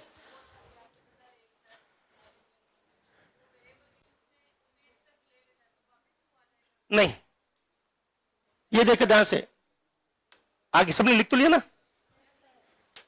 बोलो, पहली लाइन में वेरिएबल बनाया, किस लाइन में? 500 वाली लाइन में मैंने काम में लिया, इसके आगे काम में नहीं है, तो वो यहां से हटाएगा, यहां तक नहीं हटाएगा। ऐसा नहीं है कि ये बीच में हटा दिया वापस बना लिया, नहीं, वो एक बार ही बनने देता है, एक बार ही हटाता है। तो ये कह रहे हैं कि सब मान लो कि हमने यहां पर काम में लिया है, दूसरी लाइन में भी काम में ले लिया, सेकंड में भी हमने काम में ले लिया, तो वो 3 से लेकर 499 तक क्या जिंदा रखेगा? यस, ये उसका आखिरी यूज था, इसके बाद में उसका कोई यूज नहीं है। अब वो हटा देगा उसको। अगर एक बार भी यूज हो रहा है तो जिंदा रखना जरूरी होता है हमारे लिए। ऐसा नहीं कि आया और बन गया, मर गया, वापस जिंदा कर दिया, नहीं, वापस जिंदा नहीं कर पाएंगे। तो हमें एक बार ही मारना होता है। अगर मान लो यही मैं मार दूं तो आगे यूज कैसे करूंगा? तो वो एक बार ही मारेगा। तो क्या आपको ये कॉन्सेप्ट क्लियर है? बोलो, जिसकी जरूरत नहीं है उसको हटा दो। इस कॉन्सेप्ट को जावा में क्या कहते हैं? Automatic memory management. तो जावा के प्रोग्राम कभी क्रैश नहीं होते, सी के प्रोग्राम इसी वजह से क्रैश होते हैं कि उनका मेमोरी मैनेजमेंट ढंग से नहीं होता। यहां पर सारा मेमोरी मैनेजमेंट ढंग से होगा, वो भी ऑटोमेटिक होगा, हमें कुछ हाथ पैर नहीं चलाने। नंबर 2, बोलो, सी में एक्सेप्शन हैंडलिंग नहीं होती है। जावा में एक्सेप्शन हैंडलिंग होती है। तो बोलिए, जावा के प्रोग्राम इसलिए क्रैश नहीं होते क्योंकि इसमें क्या चलती है, साथ साथ बोलो, रन टाइम पर, चलते समय रन टाइम पर प्रोग्राम की एरर को संभालना, एरर को संभालना या मैनेज करना। सी ये कभी नहीं कर पाता। सी में एक्सेप्शन हैंडलिंग नहीं होती है। रन टाइम पर कोई गड़बड़ आ गया तो सी इसको हैंडल नहीं करेगा। सी हैंडल करता है कंपाइल टाइम की एरर को। रन टाइम पर कोई लॉजिक खराब हो गया तो वो हैंडल नहीं करेगा, ये हैंडल करता है एक्सेप्शन हैंडलिंग। मुझे बताइए, एटीएम में आपका प्रोग्राम कब कब रुक सकता है? मैं बताता हूं, एटीएम चल रहा है ना, एटीएम मशीन सबने चलाई है, आपका प्रोग्राम कब कब रुक सकता है? पहला, गलत पिन नंबर डाल दो। और ऐसे बताओ क्या क्या रुक सकता है? टाइम बहुत लगा लिया आपने, वो बोले कि 1 घंटा खड़ा रहा, ये सोचते हुए कि अकाउंट में कितने और कितने निकालने हैं। तीसरा, बैलेंस आपका ज्यादा है, मतलब कम है बैलेंस, और आप ज्यादा निकाल रहे हो। और तो मुझे बताइए, टाइम वाला सबको पता है?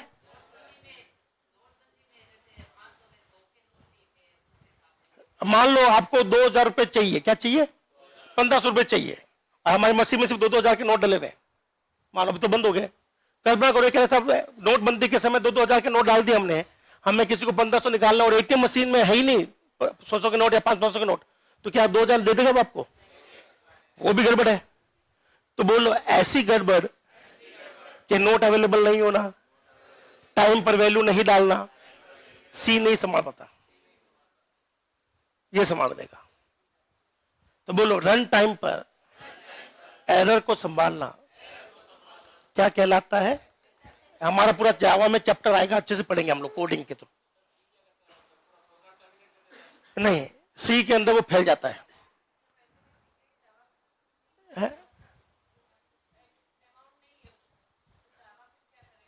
अमाउंट नहीं है वो तो कैलकुलेशन से पता लगा लेगा कि आपका जो, मान लो आपने 5,000 रुपए डाले, खाते में 2,000 ही है, वो तो लेस देन ग्रेटर देन करके पता लगा लेगा। पर मान लो आपने पैसा ही नहीं डाला, वेट कर रहे हो, तब क्या होगा? तो पर्टिकुलर टाइम बाद में आपका सॉफ्टवेयर बंद हो जाना चाहिए, ये यही करता है। तो बोलो साथ साथ, रन टाइम पर कुछ गड़बड़ हो जाए, सी हर बार नहीं संभालेगा, लेकिन ये क्या करेगा? संभाले रन टाइम। मुझे बताइए, आपने बाइक या कार चलाते हो आप लोग? कार चलाते तो हम लोग लेते हैं रोड साइड असिस्टेंट लेते हैं, क्या लेते हैं?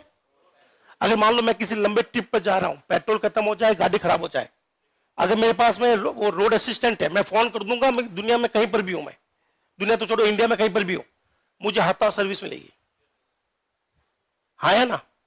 और जिसका रोड साइड असिस्टेंट नहीं है वो गया काम से, उसकी कोई हेल्प सहायता नहीं करेगा। अगर आप हाईवे में फंस भी गए, कोई आपकी सहायता नहीं करेगा। गाड़ी पंचर हो गई, आपके पास टायर नहीं है, बेटर हो तो रोड साइड असिस्टेंट क्या है? जब रन टाइम हो रहा है, जब चल रही कोई चीज, उसमें कोई गड़बड़ आ जाए तो कौन संभालेगा? तो उसके लिए आरएसए होता है, रोड साइड असिस्टेंट होता है। उसी तरह से इसमें होता है, रन टाइम पर संभालने के लिए। सी में ये फैसिलिटी कभी थी ही नहीं, जावा में ये फैसिलिटी है, बहुत गजब की चीज है ये। लिख लो, एक्सेप्शन हैंडलिंग, और इसको हम लोग पढ़ेंगे, डिटेल में पढ़ेंगे। अभी तो मैं सिर्फ ओवरव्यू बता रहा हूं, मोटा मोटा।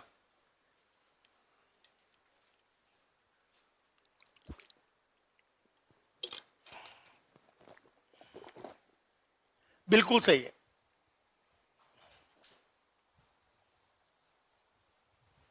गार्बेज कलेक्शन खुद का, ऐसा कोई शब्द नहीं होता खुद का या मेरा या आपका।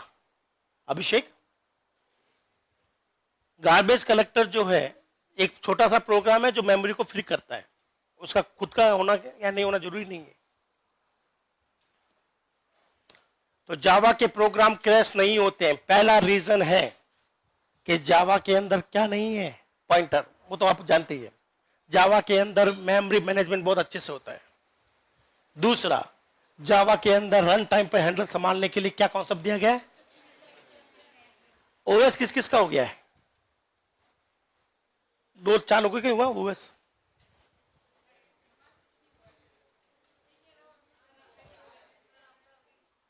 हाँ कोई बात नहीं, नहीं हुआ तो हो जाएगा, हटा लूं तो इसे याद कर लो। बोलिए, जावा के अंदर मेमोरी मैनेजमेंट खुद से करते हैं या ऑटोमेटिक होता है? जावा के अंदर एक्सेप्शन हैंडलिंग होती कि नहीं होती? सी में होती है। चलिए, जावा की तीसरी प्रॉपर्टी बोलो, जावा मल्टी थ्रेडिंग होती है।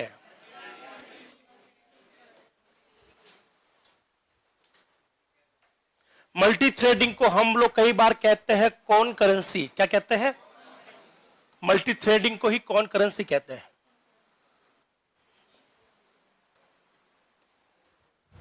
चलो लिखो मत, अभी इसमें कुछ है नहीं लिखने लायक। बताइए क्या होता है कॉन्करेंसी या मल्टी थ्रेडिंग क्या होता है? एक साथ में एक ज्यादा काम करना, हाँ है ना? कोई एग्जांपल देगा? एक साथ में एक से ज्यादा काम करना, एग्जांपल कि सब ये एप्लीकेशन में हो रहा है।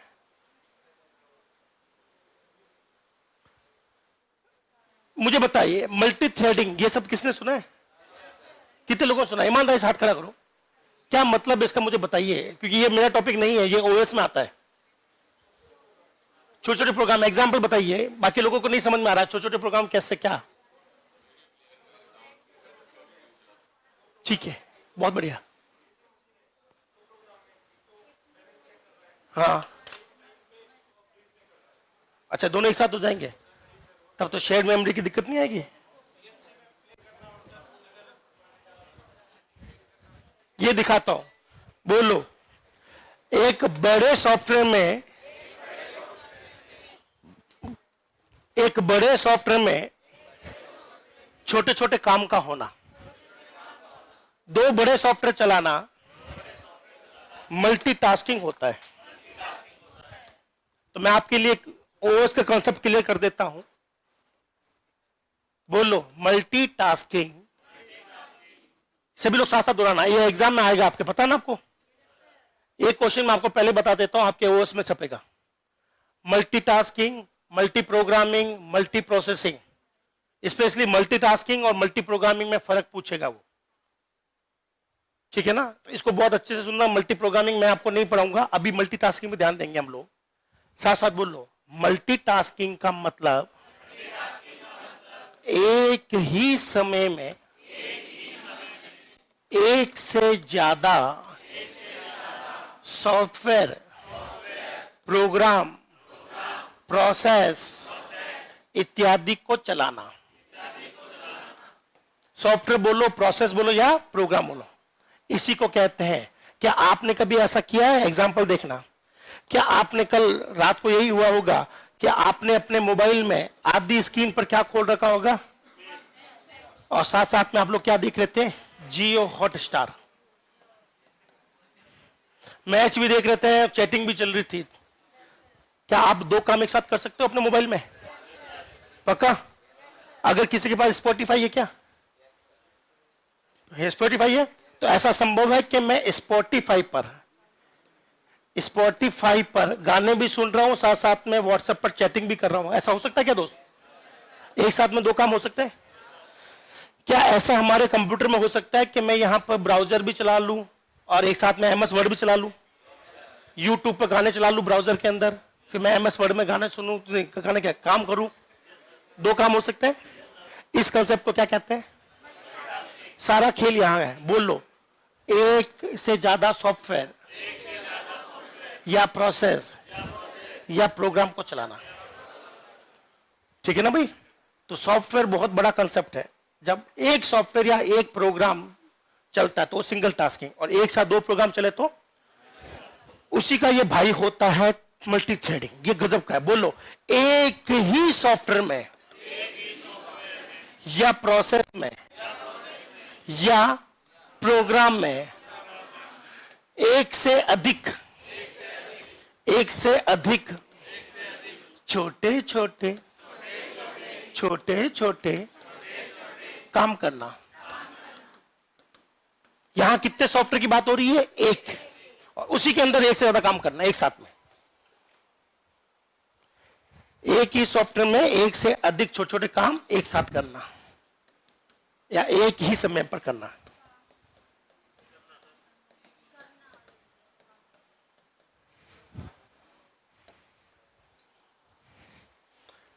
बताइए दोनों में क्या फर्क है? इसका तो छोड़ो, ये आपको समझ में आ गया? ये तो सबको पता है एक से ज्यादा सॉफ्टवेयर चलाना है। अब कभी ऐसा देखा एक ही सॉफ्टवेयर में दो काम एक साथ चल रहे हैं, एक ही सॉफ्टवेयर में? हाँ, ये भी कर रहे हैं। और कोई दोस्त? ब्राउजर के अंदर हम लोग डाउनलोड भी लगाते हैं और दूसरे काम भी करते हैं, बिल्कुल सही। इसका पहला एग्जांपल देखिएगा, बोलो पहला एग्जांपल मल्टी थ्रेडिंग का है कि ब्राउजर है। क्या है?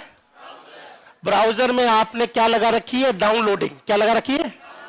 और साथ ही साथ आप लोग वहां पर इंस्टाग्राम भी चला सकते हो, बोले तो आप ब्राउजिंग भी कर सकते हो, वेबसाइट भी चला सकते हो, हाँ है ना? क्या आपको सबको पता है ना? ये दोनों काम एक साथ चल रहे हैं। और कोई एग्जांपल इसका मल्टी थ्रेडिंग का?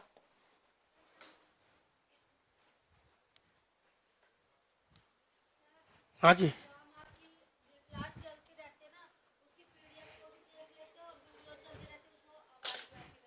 हाँ, बहुत बढ़िया। क्या होना चाहिए?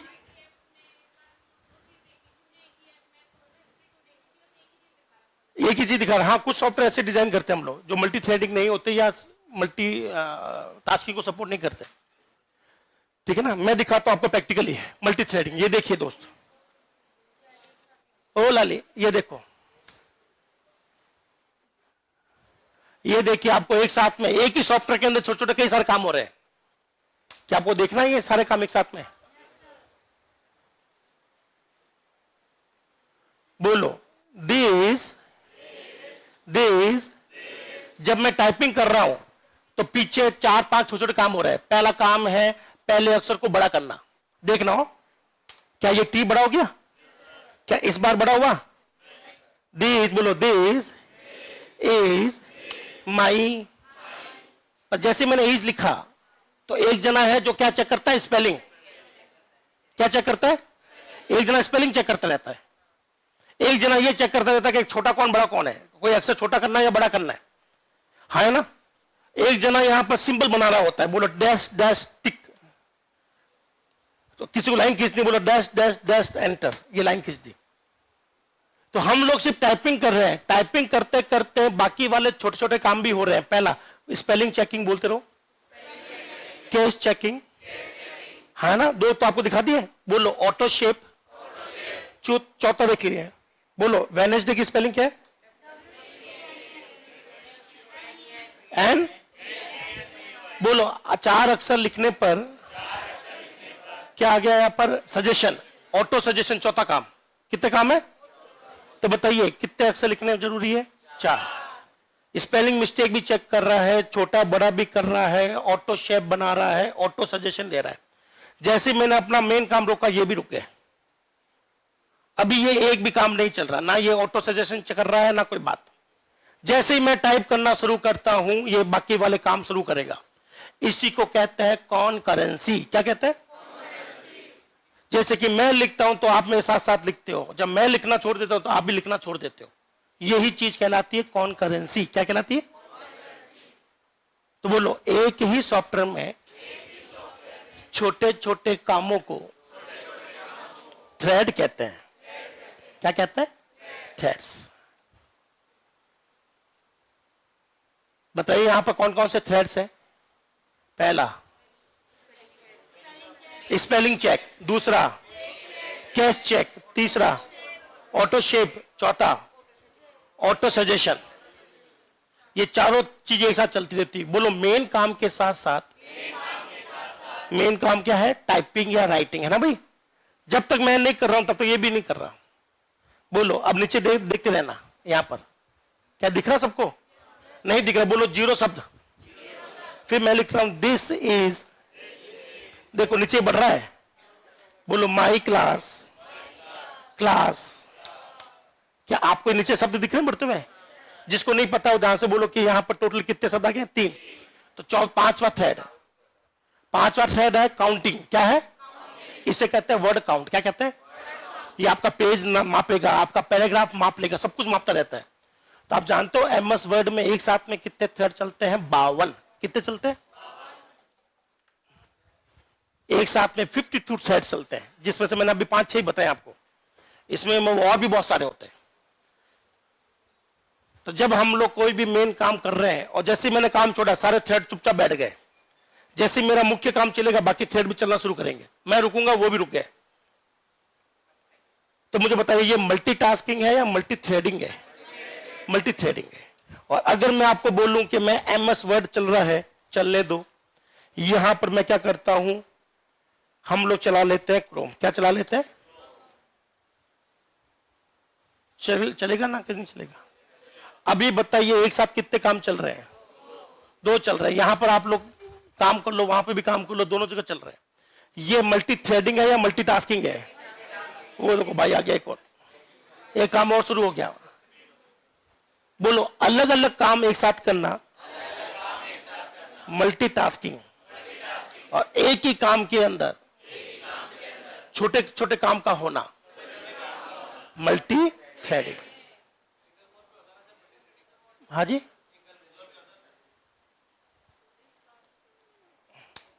वापस बोलो, क्या बोल रहे हो?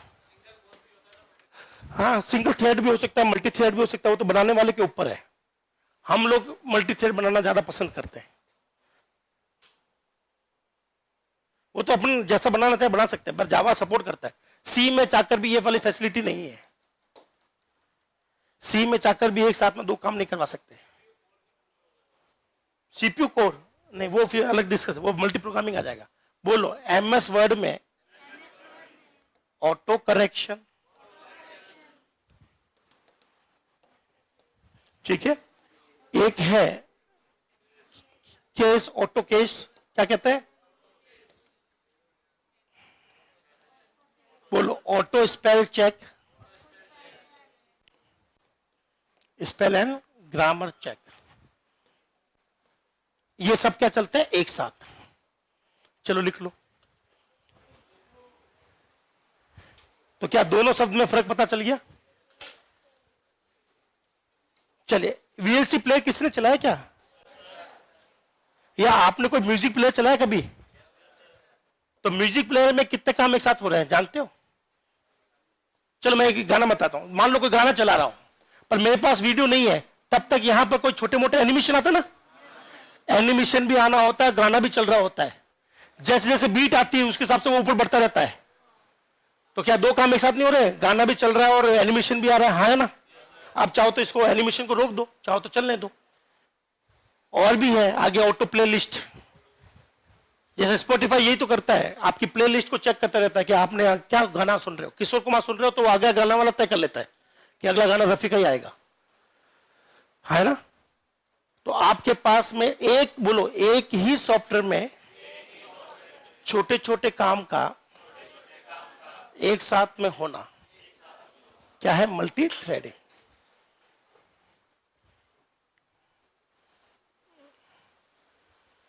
और इसको आप लोग ऐसे, हालांकि आपका कोड एग्जाम में आएगा नहीं इतना मल्टी थ्रेडिंग का, इसको बड़े संभाल के करनी पड़ती है।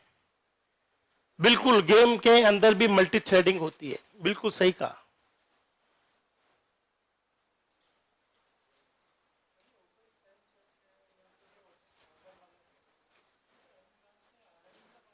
किसका? नहीं, आर्यन का कैसे होगा ये?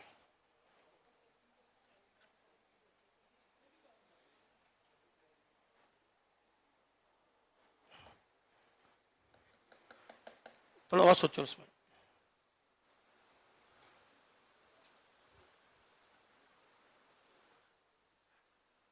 अब जैसे कि मेरी ऐप में यही तो कमी है कि मैंने एक बार ही वहां पर लगाया नहीं इंटरनेट चेक का, जबकि ये कोकरेंटली चलना चाहिए था। जब भी इंटरनेट बंद होगा मेरी ऐप रुक जानी चाहिए ना, पर ऐसा हुआ नहीं है, क्योंकि उसको बनाने में बहुत टाइम लगता है। पढ़ने में तो बहुत आसान टॉपिक है, इंप्लीमेंट करते समय ध्यान रखना पड़ता है। तो मोस्टली ऐप कैसे बनती है कि एक काम तो हम जो करना चाहे वो करते रहे, साथ साथ में एक काम और चलता रहता है, इंटरनेट चेक करना हाथों हाथ। कोकरेंटल चलाते रहते हैं हम लोग। हटा लूं? चलो, सपोर्ट करने के लिए मैंने आपको ये एग्जांपल दे दी है कि ब्राउजर के अंदर 2 काम हो रहे हैं, वर्ड के अंदर 3-4 काम हो रहे हैं। जैसे मान लो आप लोग वीडियो देख रहे हो, आपका मेन काम है वीडियो प्लेयर चलाना, पर मैं चाहता हूं साथ साथ में इंटरनेट भी चेक होता रहे, कहीं इंटरनेट रुक जाए तो मैं आपको हाथों हाथ इंटरप्ट कर दूं। हाँ, वहां पर जैसे ऑनलाइन ऑफलाइन आता है, मोड चेंज करना हो किसी को, मान लो अभी आप ऑनलाइन सुन रहे हो, जैसे नेट चला गया तो आपका फिर ऑफलाइन पे स्विच करना है तो हाथों हाथ वो कर सकते हैं। हाँ बिल्कुल है, ये भी मल्टी थ्रेडिंग है। लेकिन मेन दिक्कत है कि मल्टी थ्रेडिंग और मल्टीटास्किंग के अंदर फर्क क्या है?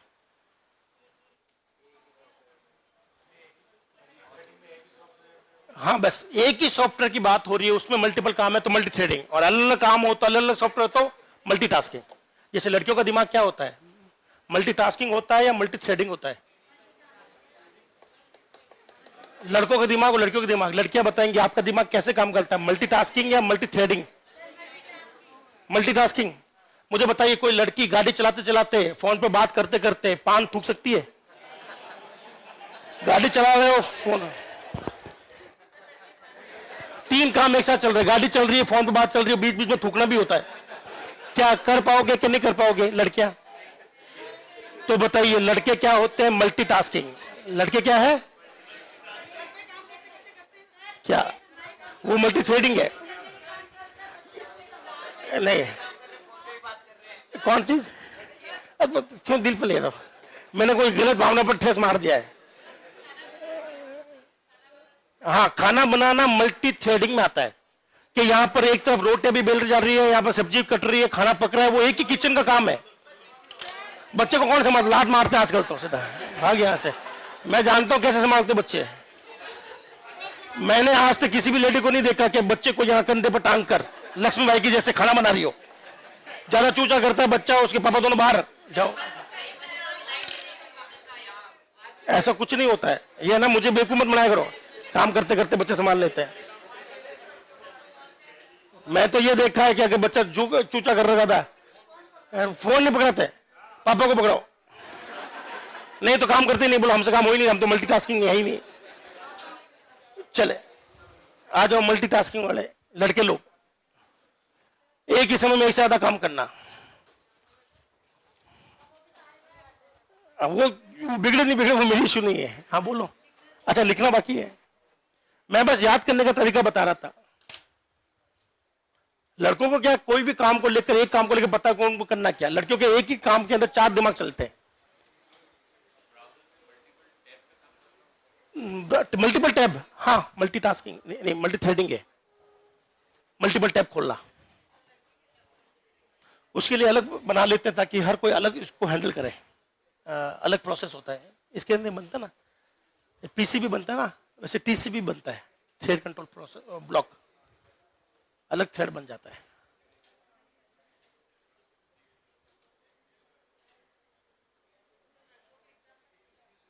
लड़कों का तो मल्टीटास्किंग है, पान थूकने वाला है वो मल्टी थ्रेडिंग। 3 काम अलग अलग हो गए ना, गाड़ी चलाना, फोन पर बात करना। मैंने देखे कुछ 2-4 लड़के घूमते रहते हैं यहाँ पर।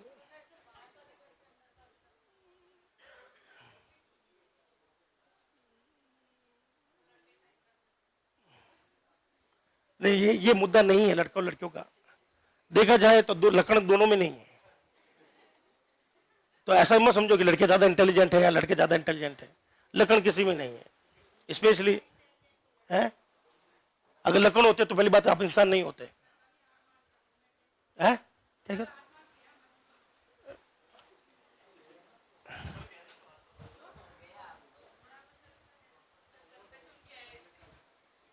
क्या सुन के है? मैं देखो, बातें याद मत दिलाओ।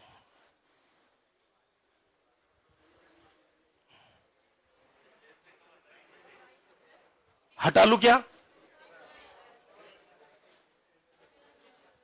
स्पॉटिफाई की स्पेलिंग ये थोड़ी होती है, मैं तो यूज भी नहीं करता। मैं तो यूज ही नहीं करता स्पॉटिफाई, पैसा मांगता रहता है, इसलिए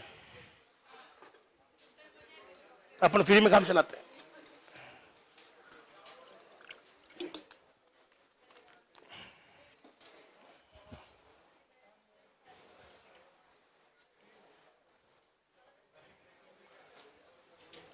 तो चलिए बताइए, पहला क्वेश्चन, जावा सिंपल ही हमारा काम नहीं है। बोलो जावा में क्या क्या नहीं होता? पॉइंटर, टाइप लूजिंग नहीं होगा, टाइप लूज कभी नहीं होगा। तीसरा, ओवरलोडिंग कभी नहीं होगी, फ्रेंड फंक्शन कभी नहीं होगा, गो टू नहीं होगा, कॉस्ट नहीं होगा। ठीक है, जब कोडिंग आएगी तो मैं आपको बता दूंगा भाई कैसे कैसे होते हैं, ये कैसे दिखते हैं, ये कैसे दिखता है, ये कैसे दिखता है, और ये अवेलेबल नहीं है। रोबस्ट मतलब स्ट्रांग, स्ट्रांग होने के दो कारण है। यहां पर मेमोरी मैनेजमेंट यूजर करता है या ऑटोमेटिक होता है, और रन टाइम पर मामला संभालने के लिए कौन है? एक्सेप्शन। सी में ये लॉजिक होता ही नहीं है। मल्टी थ्रेडिंग भी यहां पर सपोर्टेबल है, जो कि गेम बनाने के लिए बहुत जरूरी होता है। और कोई सॉफ्टवेयर में यूज करो ना करो, गेम में तो यूज करनी पड़ेगी, नहीं तो मामला नहीं बैठेगा। क्या आपको ये चीज समझ में आ गई? और इसकी यहां नहीं आए तो पूछिए क्या नहीं आया, कोई डाउट पूछ लो। मैं एक एक लाइन लिखवा रहा हूं ताकि आपको डाउट क्लियर रह जाए। और कुछ कॉन्सेप्ट ऐसे हैं जो कि ओएस से है, कभी इंटरनेट से है, मैं पूरी कोशिश करूं कि इनको भी समझाता हुआ जाऊं।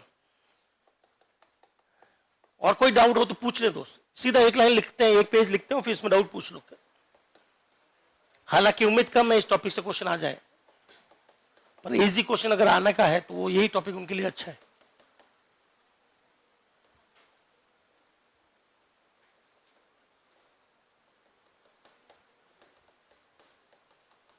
किसी को कुछ नहीं पूछना है? चलो, कोई और प्रॉपर्टी बताना चाहते हो जावा की? है वो तो बाद में डिस्कस करेंगे। सिक्योरिटी कोई खास नहीं है। एनकैप्सुलेशन वो तो उप्स में आ जाएगा दोस्त, वो तो हर वो लैंग्वेज जिसमें उप्स है उसमें एनकैप्सुलेशन का लॉजिक आएगा। अब आते हैं सबसे मेन चीज, बोलो जावा, सबसे इंपॉर्टेंट ये क्वेश्चन आएगा एग्जाम में। बोलो जावा, जावा प्लेटफॉर्म इंडिपेंडेंट होती है। बोलो इसी को आर्किटेक्चरल न्यूट्रल भी कहा जाता है।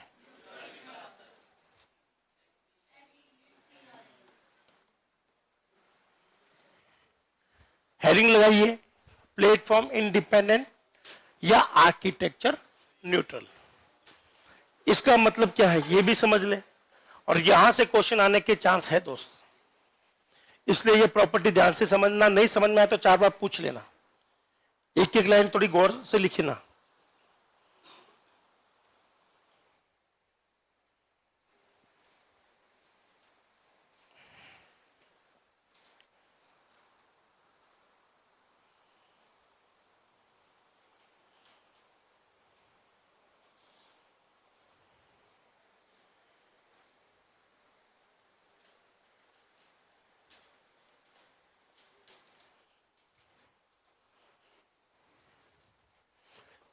कुछ लोग प्लेटफॉर्म इंडिपेंडेंट कहते हैं और कुछ लोग कहते हैं आर्किटेक्चरल न्यूट्रल।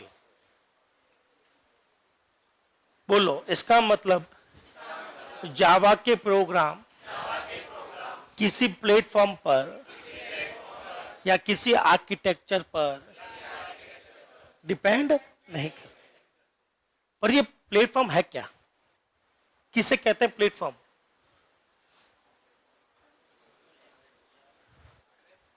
नहीं, नहीं,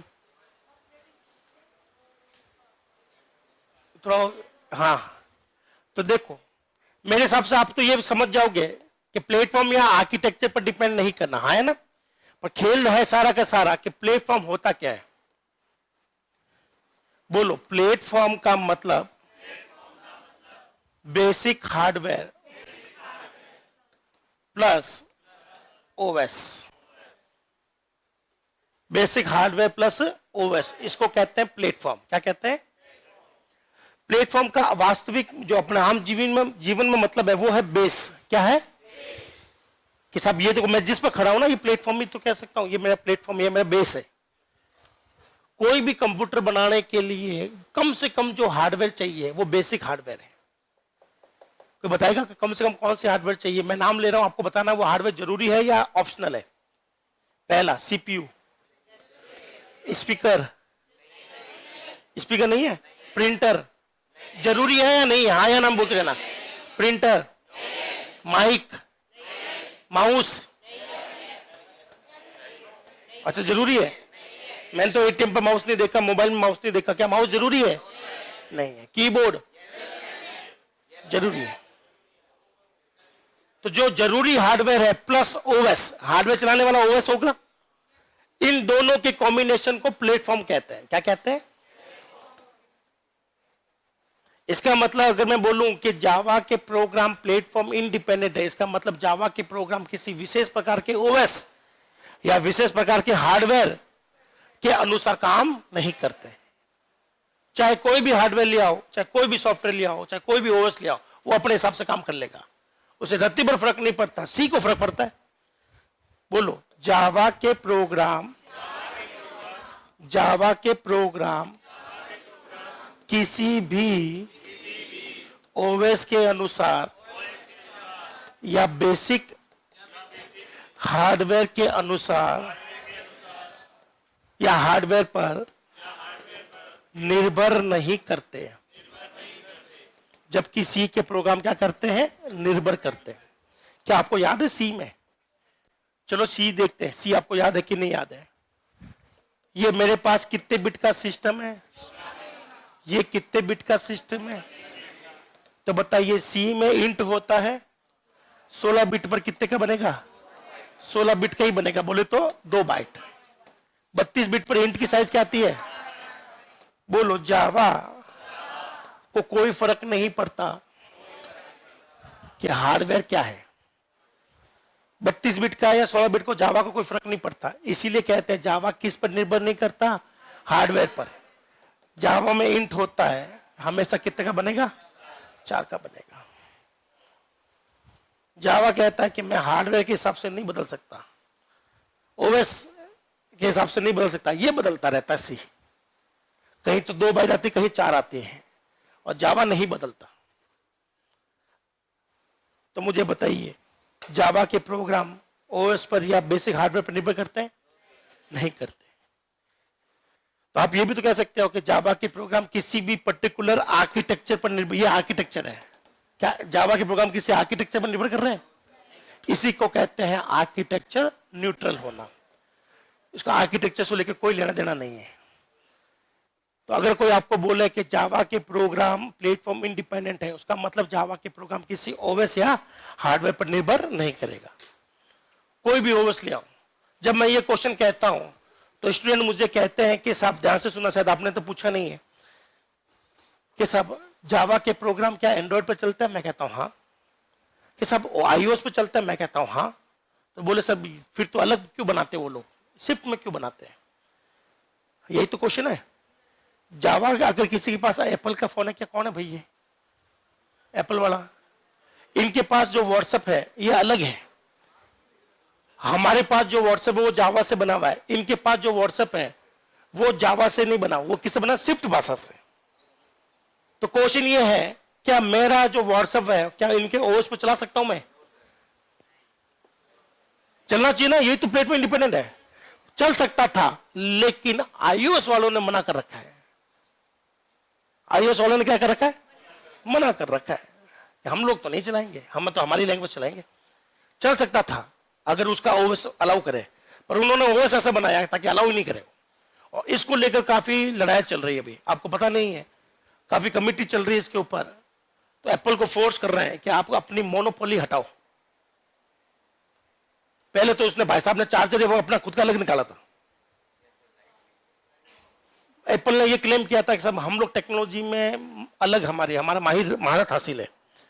बाकी संस्था कहती है अगर महारत हासिल है तो भाई लोगों के साथ शेयर करो ना, उसको आप पर्सनल क्यों बनाकर बैठे हो? तो ये लड़ाई दंगे चल रहे थे, 2-4 संस्थाएं लड़ रही थी, वो जीत गई। अब एप्पल वालों ने भी सी टाइप देना शुरू कर दिया। और अगर अभी वो संस्था भी 2-4 और भी लगे हुए हैं, एलिगेशन लगे हुए हैं एप्पल पर कि ये अपनी मनमानी करता है, फर्जी कंपनी है, जिद्दी कंपनी है, हमारी बातें नहीं मानता। हाँ, तो वो इसको सही कर देंगे। लेकिन अभी चल सकता है, पर उन्होंने अलाउ नहीं कर रखा, वो उनकी पर्सनल जिद है। मेरी बात समझ में आ गई? तो कई स्टूडेंट कहते हैं साहब ये हमारी ऐप जो है एंड्रॉइड ऐप, क्या वही एग्जैक्टली काम आ जाएगी? आ सकती थी लेकिन ली नहीं गई है। क्यों? क्योंकि उनकी जिद है वो कि हम लोग नहीं चलाएंगे। तो जो भी है अपने ऊपर तो है नहीं, पर अगर वो अलाउ कर दे तो अपन लोग चला सकते हैं जावा का प्रोग्राम। तो कभी मत कहना कि जावा के प्रोग्राम जो है वो ओएस डिपेंडेंट होते हैं, इंडिपेंडेंट होते हैं। लिख लो, बहुत प्यारा कंसेप्ट है।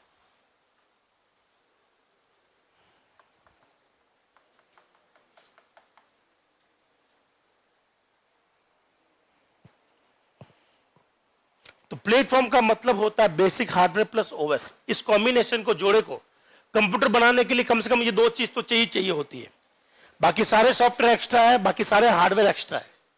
जो जरूरी हार्डवेयर और ओएस ले लो, ये आपका बेस बनता है और यही कहलाता है प्लेटफॉर्म।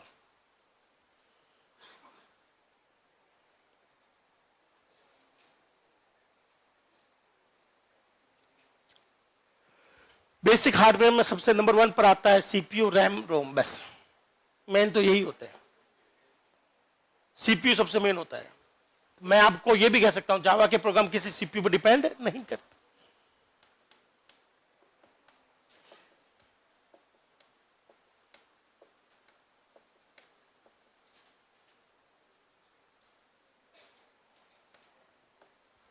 हटा लूं?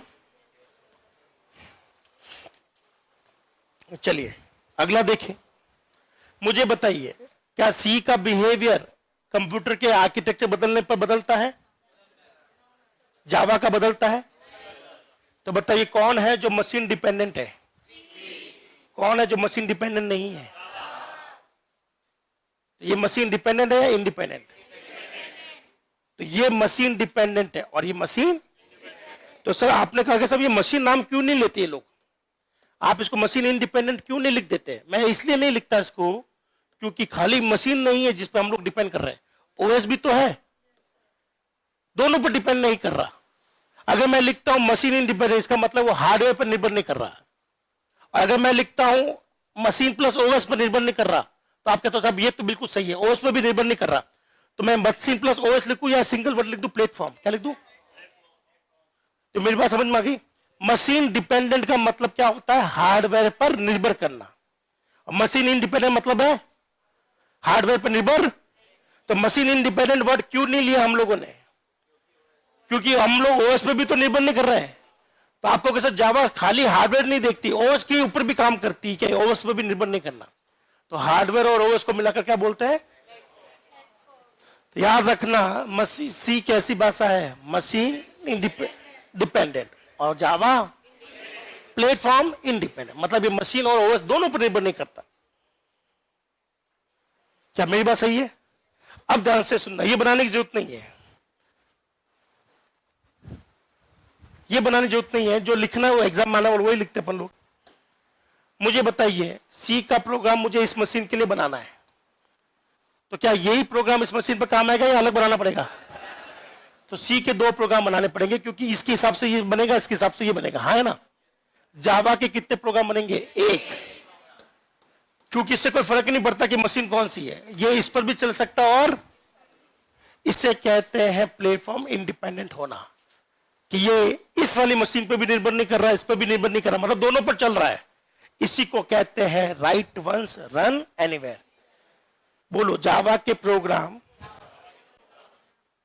साथ साथ बोलेगा सभी लोग, जावा के प्रोग्राम, जावा के program write once run anywhere होते हैं। आपके एग्जामों में इसका क्वेश्चन आ चुका है, बताइए फुल फॉर्म क्या है इसकी? रन, बोलो जावा के प्रोग्राम, जावा के प्रोग्राम को या जावा के प्रोग्राम की एक ही फाइल को अलग अलग सिस्टम पर, अलग अलग सिस्टम पर चलाया जा सकता है।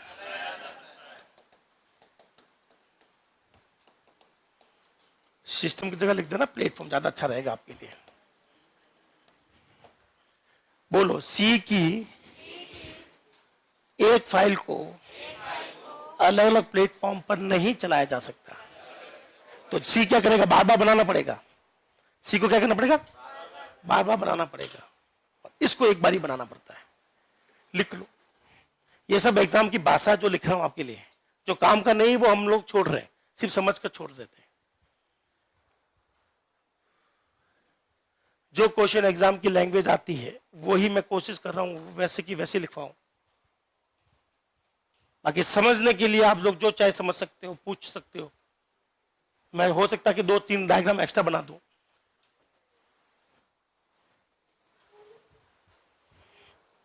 चलिए, जाते जाते मुझे बताइए, WORM ये कभी सुना है? इससे मिलते जुलते जो दो शब्द है,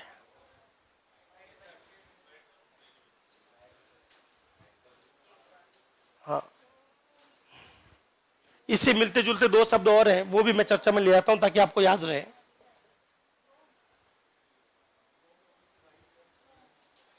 रोम, हमारे कंप्यूटर में क्या रोम होती है? नहीं होती। रोम होती है क्या? मोबाइल में रोम होती है क्या? होती है। रोम की फुल फॉर्म क्या है? मतलब इसमें लिख नहीं सकते, सिर्फ डाल सकते हैं, पढ़ सकते हैं ना? तो आपके मोबाइल में क्या है?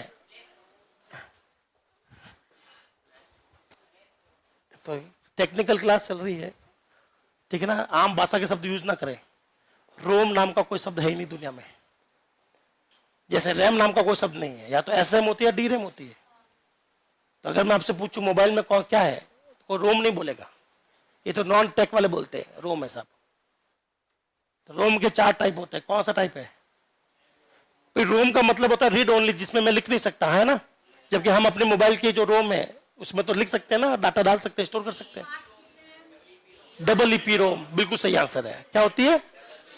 और हमारे कंप्यूटर में कौन सी रैम है? D RAM, S RAM. तो ऐसा बोले करें, हटा लू मैं?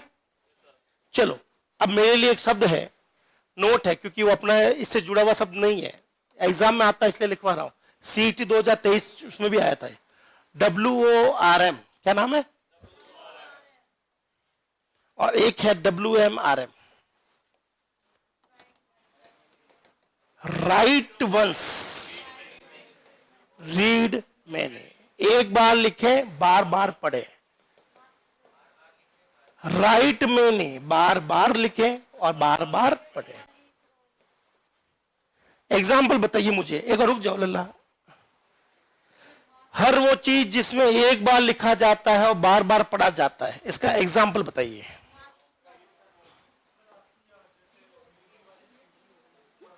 सीडी, एक तो आता है सीडी रोम, क्या आता है? एक आता है CDR, एक होता है CDRW। क्या आपने CD DVD पढ़ ली क्या?